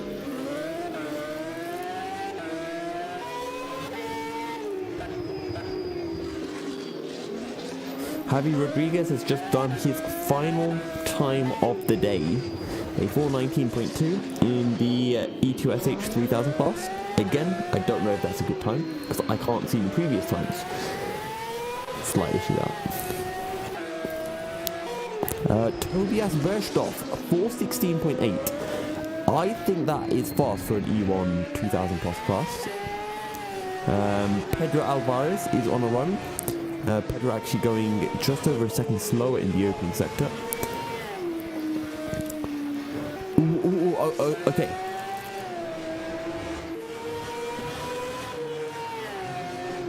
Mark Best has gone a second quicker than Herder, but he lost like a load of time in the first sector, so it's a shame. Also, he lost 2 seconds in the second sector, yeah.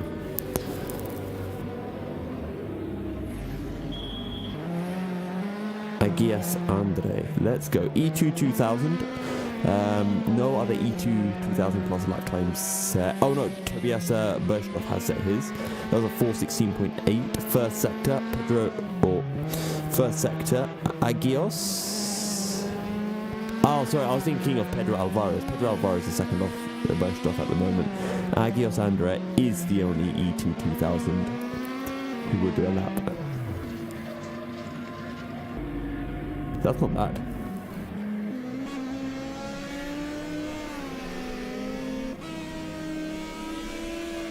This is a good time. I think Roosevelt jumps him. No, he doesn't. He's 4/10 off.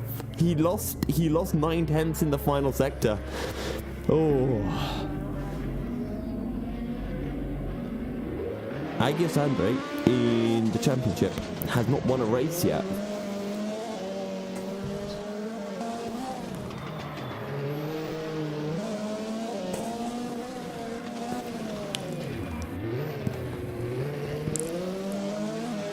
Yeah.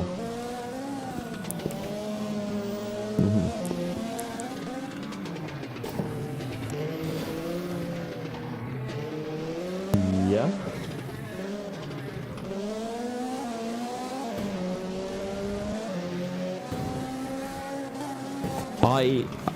I kind of want to give information about where people are finishing at the moment, but I can't see the previous time, so I'm just going to talk about it in terms of this stint of laps alone, as an independent study.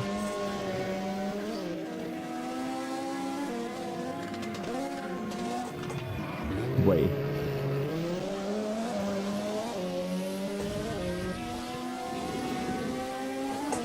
Yeah.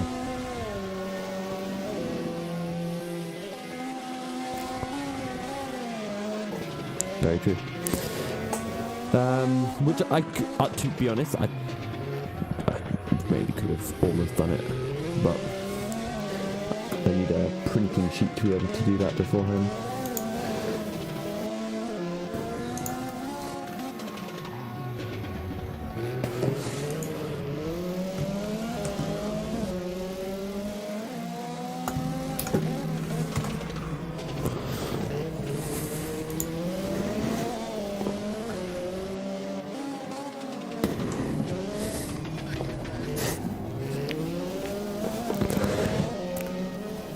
How mad could a madman push if a madman could push mad? We'll do this, okay. Number 67, that is Jose Alvarez. I just said Alvarez, oh my god. Jose Alvarez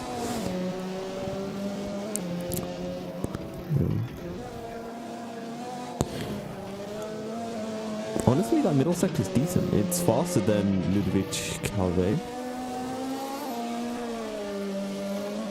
I don't know. Let's see. 24-6. Considering Jose Alvarez 6th in the championship, best result P5, I don't think this is good. And it's behind, actually, Flo Mulou.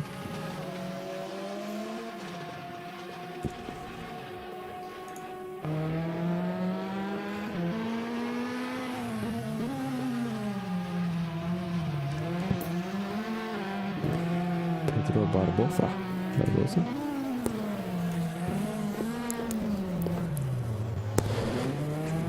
He's finished third in both races.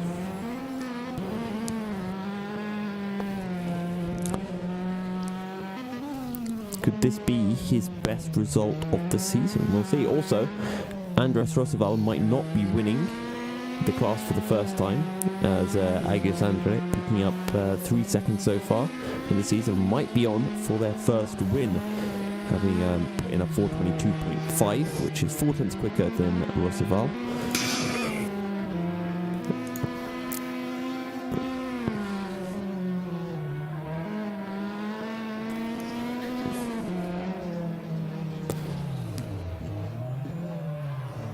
I'm not sure, as Alex Goldschmidt has joined us from, I believe, a hotel room. There you go. But Alex Goldschmidt, how you doing? Good evening, everyone. Good evening to all GTR 24H fans. Good evening, Mr. Moncom. Good evening, Yusuf. Hello, hello, yes.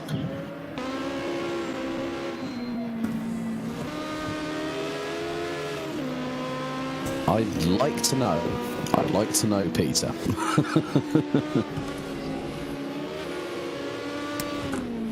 That's about the same amount of margin of the win of a heat at Karting Campillos when I was in Spain just this past weekend. But that's incredible pace for the two of them. So that's epic and lovely to see these wonderful hill climb machines. Oh, bit of a off-track moment there for the Opel.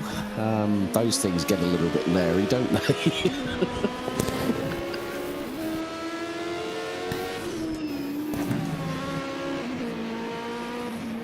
Yeah, well.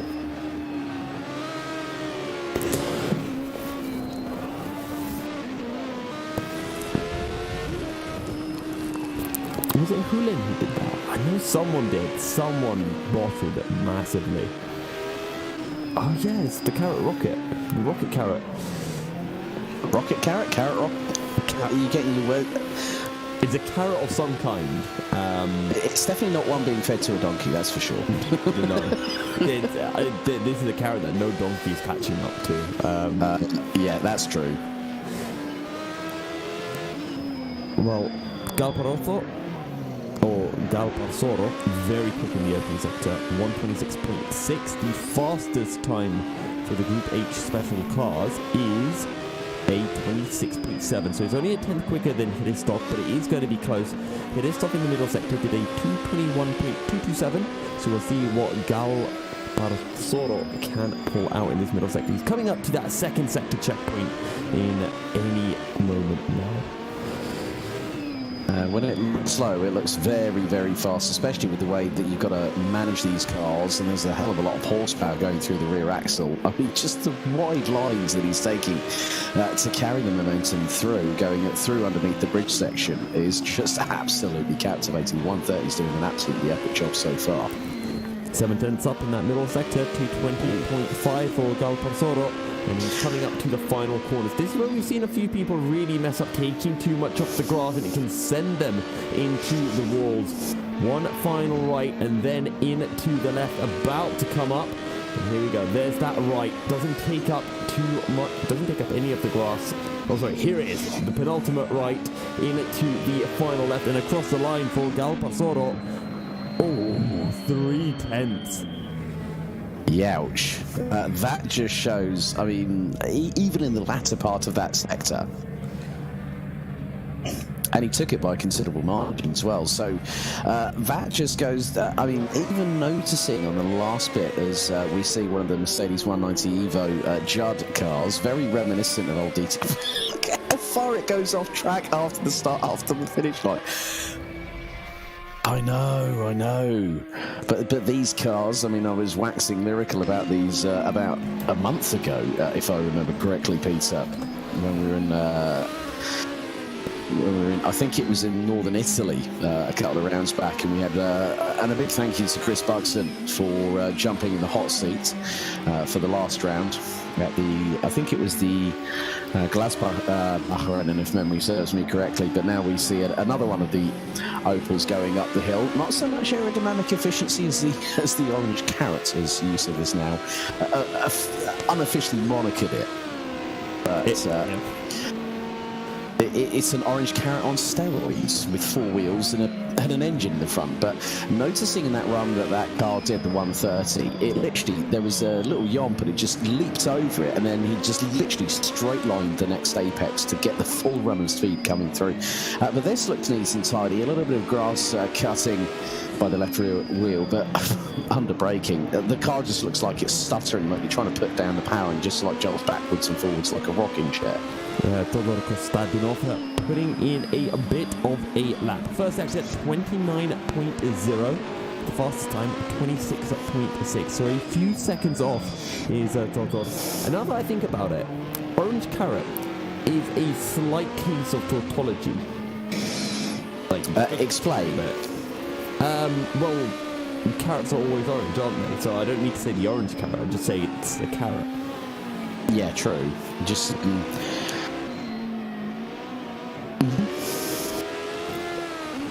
Well, let's see what Todor can do. Louis I get it wrong every time. See, I was actually saying at the start of the show, I don't know if you were listening in then, but I was saying that if we could get you in, we'll just get you to try to pronounce all of these different names, which I am completely hopeless at trying to pronounce. Oh my goodness me. Throwing me under the proverbial surname uttering bus there, Yusuf. Oh, I'm throwing myself under the bus. You're my saviour here, Alex. Well, Peter just had a bit of what's happened with the bearded Danish master that is Mr. Munkholm? What got you all excited?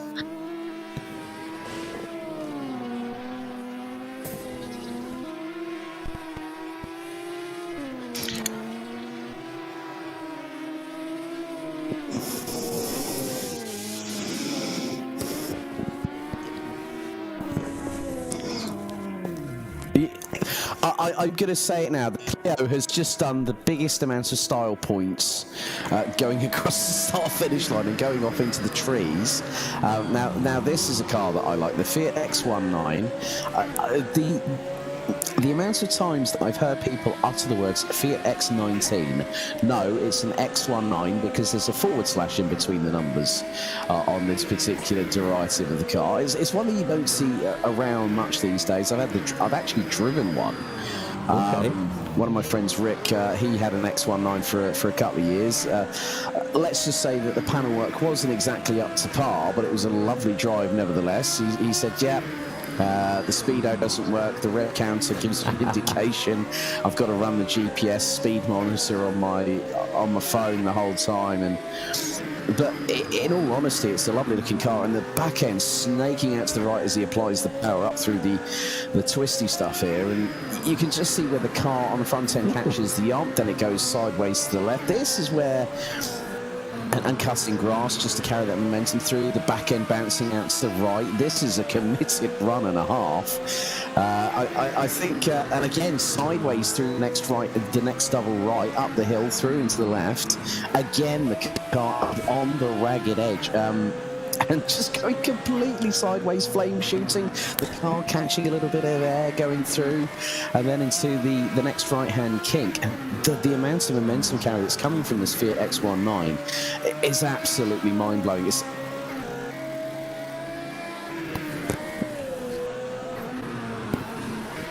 It's not. It's a fair way away. It's He did a Tony Hawk coming across the finish line as well. So that one.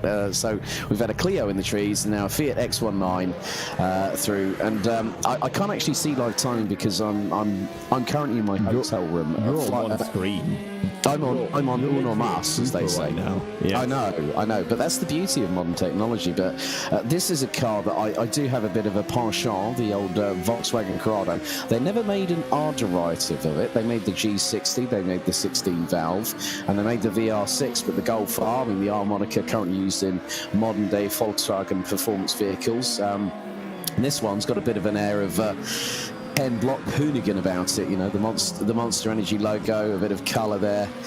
And it's nice to see people getting a bit creative on the old liveries, isn't it, Yusuf? Yes, but right, this is the one thing that I know about the HillClimb series so far. If you want action, you wait for the E1 2000 when Oliver Toth, Ina Garcia, and Action Vargas are all out on the hill because they are very, very fast. There's a reason why Vargas and Toth are first and second in the championship. Okay, there we go. We've got all four of the top 5, and don't forget Mikkel Podhansel, fourth in the championship, first at the moment. And right now, Oliver Toth on a blinder of a lap.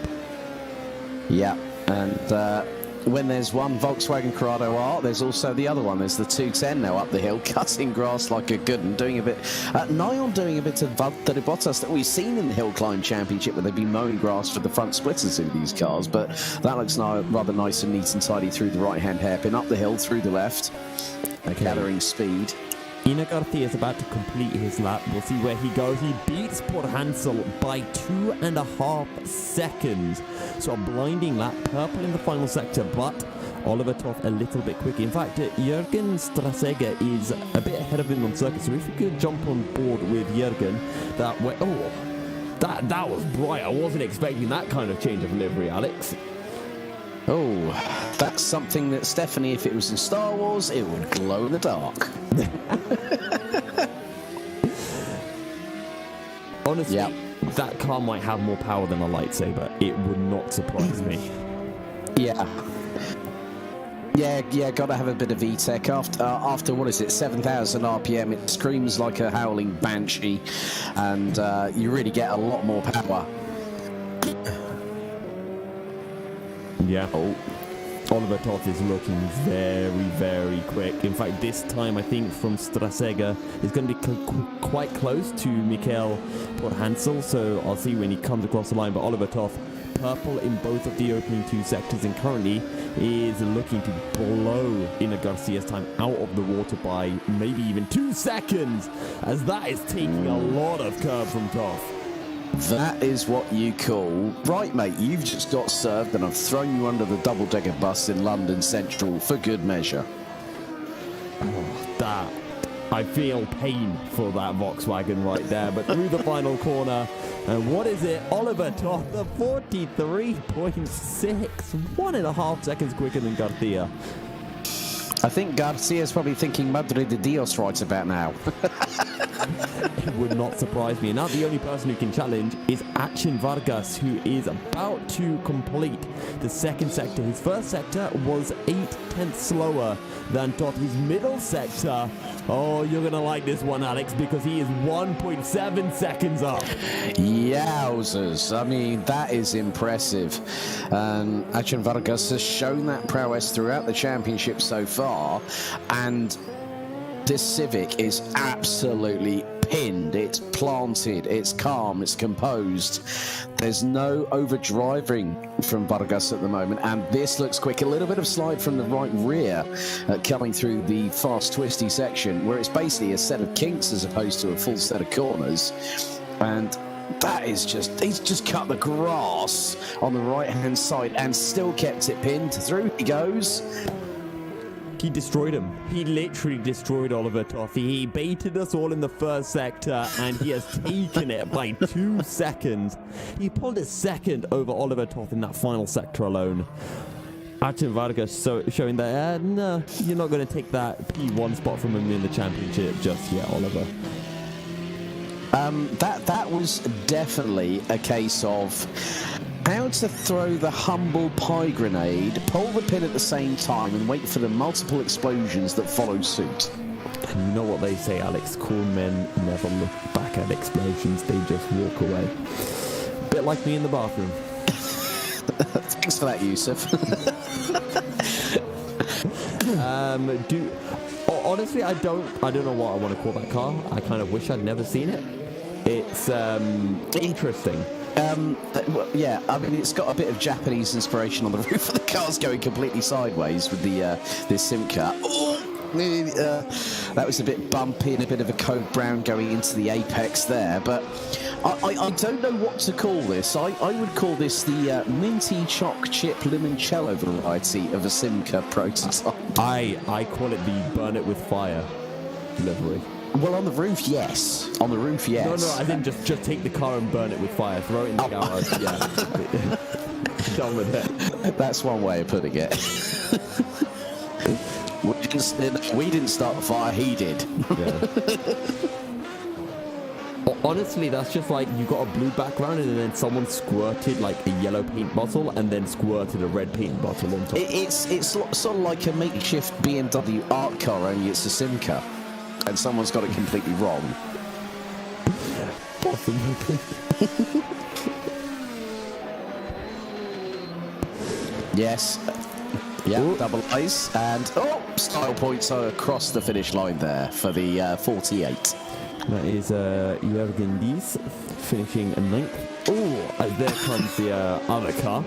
Following past, managing to keep it on the road, which means that it is only this man, Pablo Suarez, in the Corrado R, the only member left to complete their lap.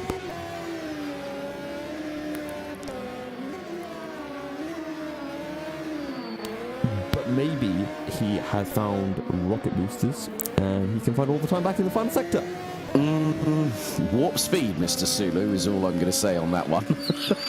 Bit of a Star Trek reference there for those people that know. I mean, just look how planted that Volkswagen is. Like, it's not even coming off the ground over the bumps. It's just beautiful, smooth. You can be flat out and it'll just stick. It's a blue tack car. Yeah. But in all honesty, it's not Pablo Suarez's best lap. And it will get him ahead of Helmut Harrer. Not by much.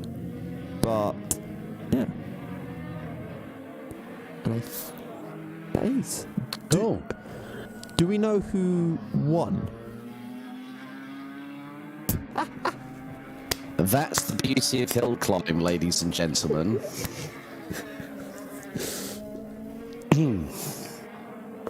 Yeah.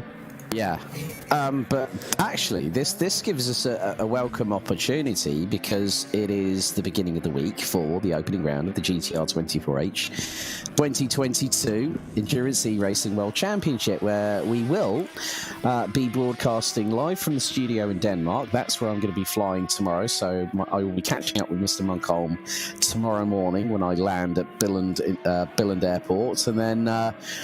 it's going to be a great season. And actually, shall we have a bit of a talk about that whilst we've got the opportunity, chaps, just to give our friends at the HillClimb something interesting if they want to catch up with all the action this weekend. We've got split qualifying, we've got official free practice, and then we've got 12 hours of Matsusaka. I mean, Yusuf, let's go to you first. We've got a whole host of different cars coming in, GTE, LMP2, DPI returns for the season, and also quite a plethora in GT3 as well. We've seen some of the liveries, and there are a couple of favourites, I think, from my perspective. Teleforingen in the 188 have gone with the BMW M6 this season, and it's no longer bright red or bright orange on its own. ID SimSport are returning with an Aston Martin. We've now got an association happening in GTE. Now, Musto GD Esports, all of you might know, have now signed an alliance, and the team is now known as MPE. They're coming in with 2 Porsches. And funny enough, it was Eros Mascioli that got in touch and said, well, we're looking to join with Musto, join forces. And, the grid's looking great, isn't it, for Matsusaka, Yusuf? Yeah, and I always say before each season where I think the action's going to be, and I usually go for the GTE class, but I'm taking it all back. I'm firmly on the LMP2 hype train. Deuces, Mugen, DEAC Hackers, these three teams are going to be rivals for the year, and I can't wait to see them duking it out because they were bumper to bumper, side to side throughout last year, and I'm super excited for the LMP2 class this year. I think also when you look at the GTE field, 60% have switched to Weissach. They've gone to Porsche. So it is going to be a proper Porsche fest. Juice's Motorsport Club, actually, the Academy car, as Nick Newcomb always calls it. Good evening, Nick. Hope you're keeping well and hope the team are all right. The Academy car, they've switched from Porsche. They've gone with Aston Martin. And also, there's been a few changes up and down the field. LMP2, Mugen Sim Racing, opting to do a GTE and a GT3 program this season. And also, we've got a few new additions in terms of GT3. Unison Racing are now, because they took the championship last year from Mugen, they've gone to GTE with the big beast that is the BMW M8, and you and I have had a look at their livery, haven't we? The anime livery. Yes, it's actually the only EWC livery that I've seen so far this year. So yeah. I'm looking forward to seeing the others, but it has anime, so it is a winner for me. It's a 10 out of 10, and nothing will stop that from ever being the case. The funny thing is that we are having Axel Sports, now known as Sem9 Axel, championed by one Mr. Alex Young. They now have a two-team entry, or two-car entry. That's what's been happening for EEWC. We keep the teams to have two cars at most. It means we get a bit more variety. Team Viaduct in the back, and I've seen their livery for this year. There is no more orange fin. There is no more white unibody. And we have to say a big thank you to our big boss, the man that steers the ship, Mr. John Fabricius, has been working on their skin to give them a bit of a good look. Team Adrenaline are back for this season in the number 33, Unison Racing in the 17, and two-time GTR 24H Nürburgring Nordschleife champions Burst Esports have joined the championship, and it's going to be rather exciting because we have a DPI car. We also have an LMP2 car. We do have Jerne Simoncic and Michi Hoyer in that squad as well. A couple of real life side of things apart from Alex Young. Most people might know in the real life world that there's a Canadian racer who's a Works Mercedes AMG driver, Daniel Murad.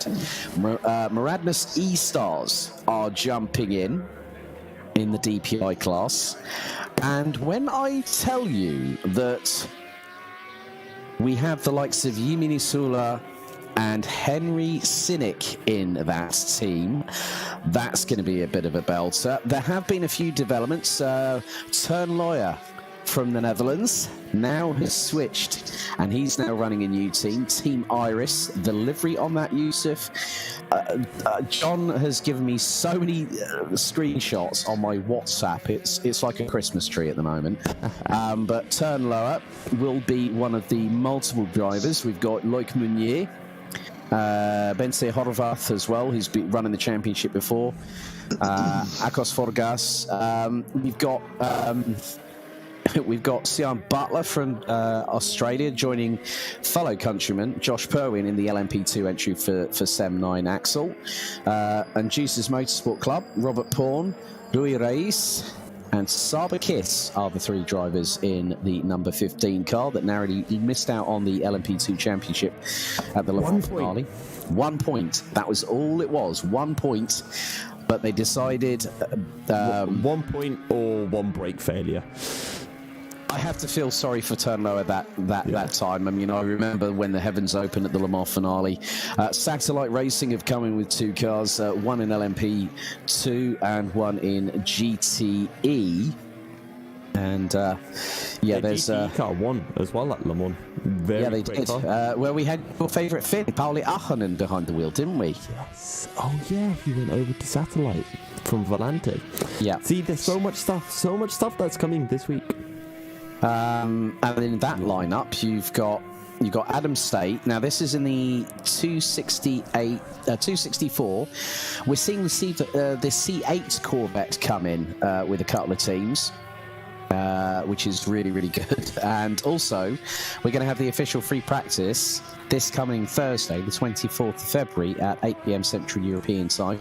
We're going to have 2-stage qualifying as always, one daytime, one nighttime. Then we go once around the clock for the 12 hours of Matsusaka. I think, Peter, if memory serves me correctly, 2 p.m. Central European time on Saturday afternoon, aren't we?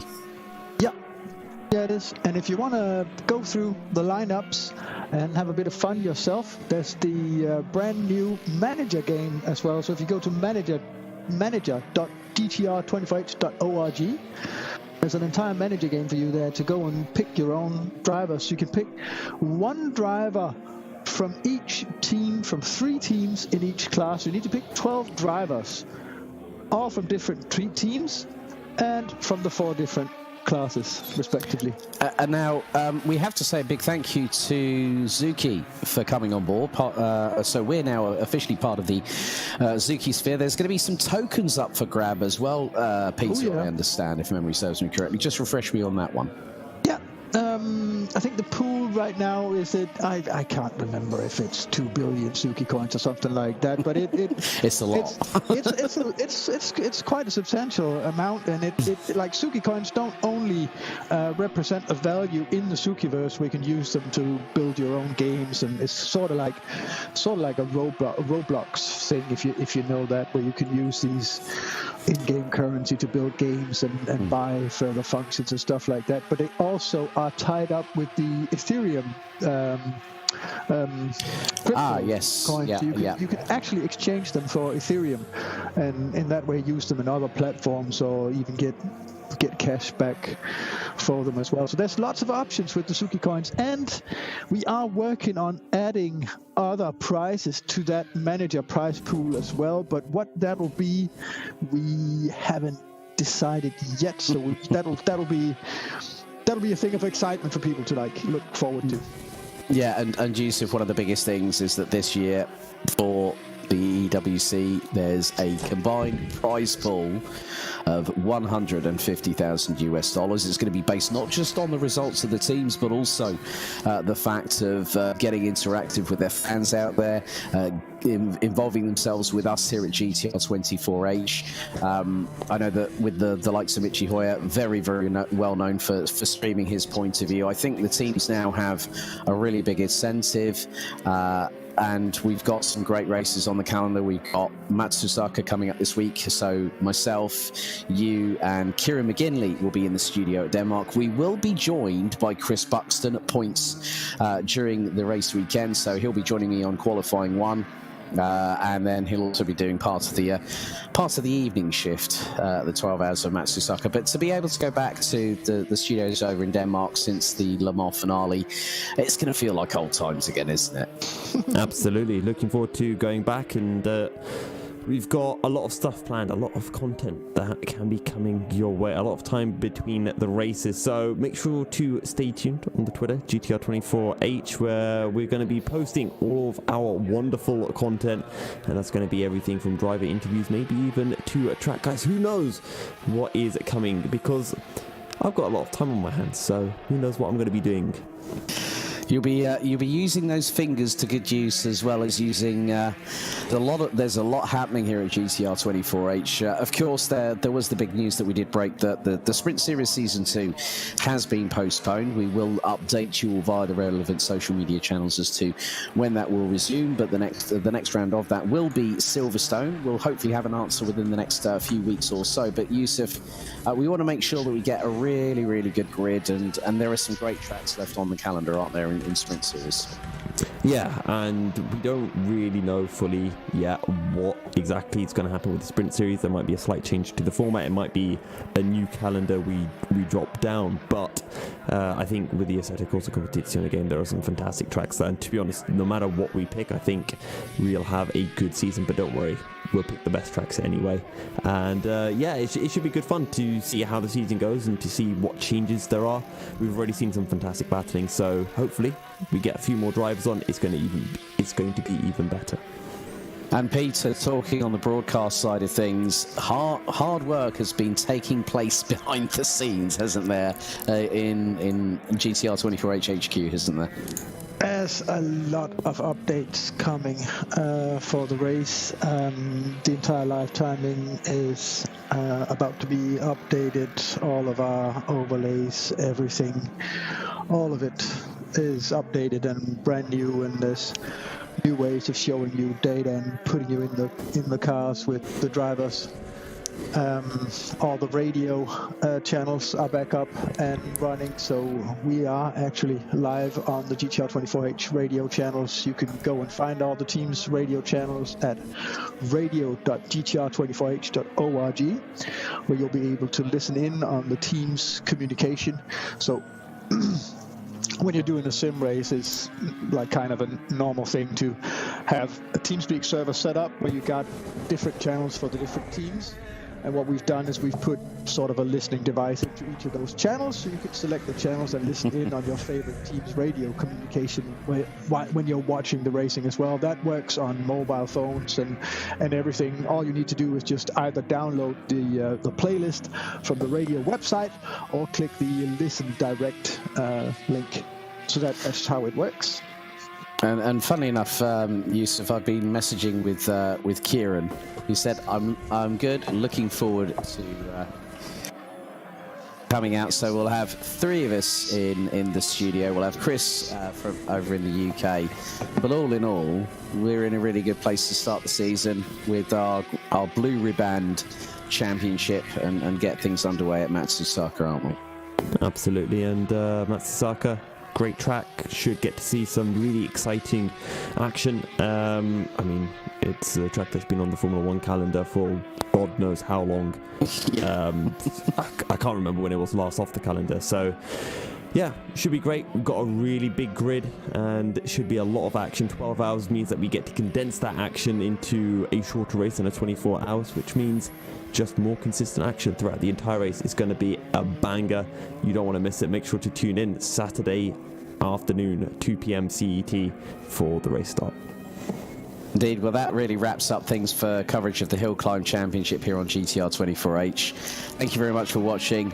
If you do want to join us, don't forget to like and subscribe to our YouTube channel. Follow us on social media. And then we'll see you in the latter part of the evening for the official free practice session for the first round of the 2022 GTR 24H EEWC, the 12 hours of Matsusaka. So on behalf of all the team, it's good night for now. See you next time.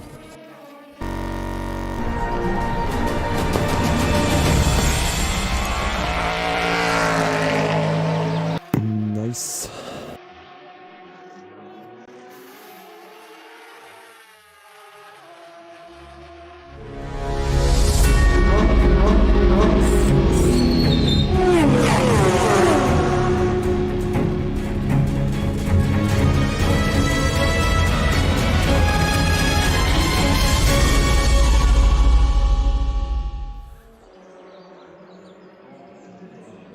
The 2022 International HillClimb Cup Virtual Hohenstein Berg Rennen is presented in partnership with Viper Gaming by Patriot, Astig Sim Sport, ESTV, and Motorvision.tv.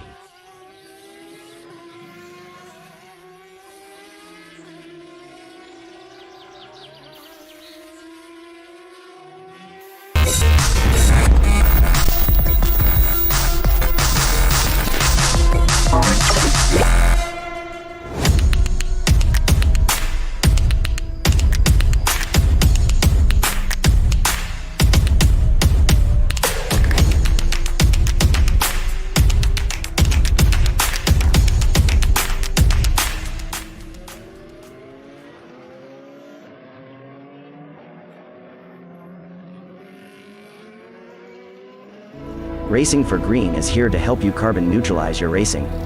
By planting new trees, Racing for Green offers to make your racing carbon neutral. We already have the calculations, contacts, infrastructure, deals and solutions ready for you to easily buy carbon neutral laps on any racetrack. It doesn't matter if you are a racing fan, team owner, driver, sponsor or partner.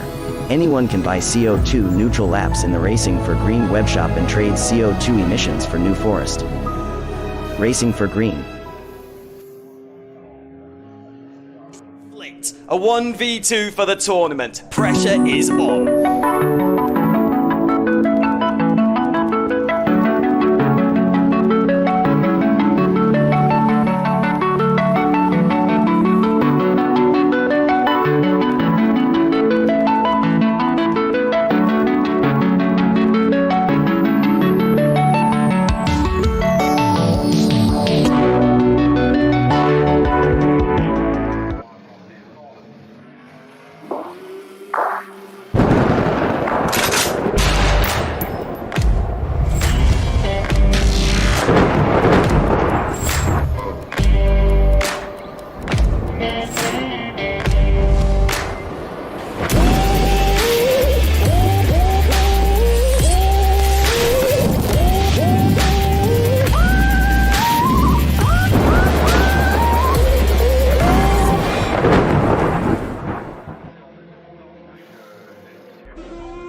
It may be insane.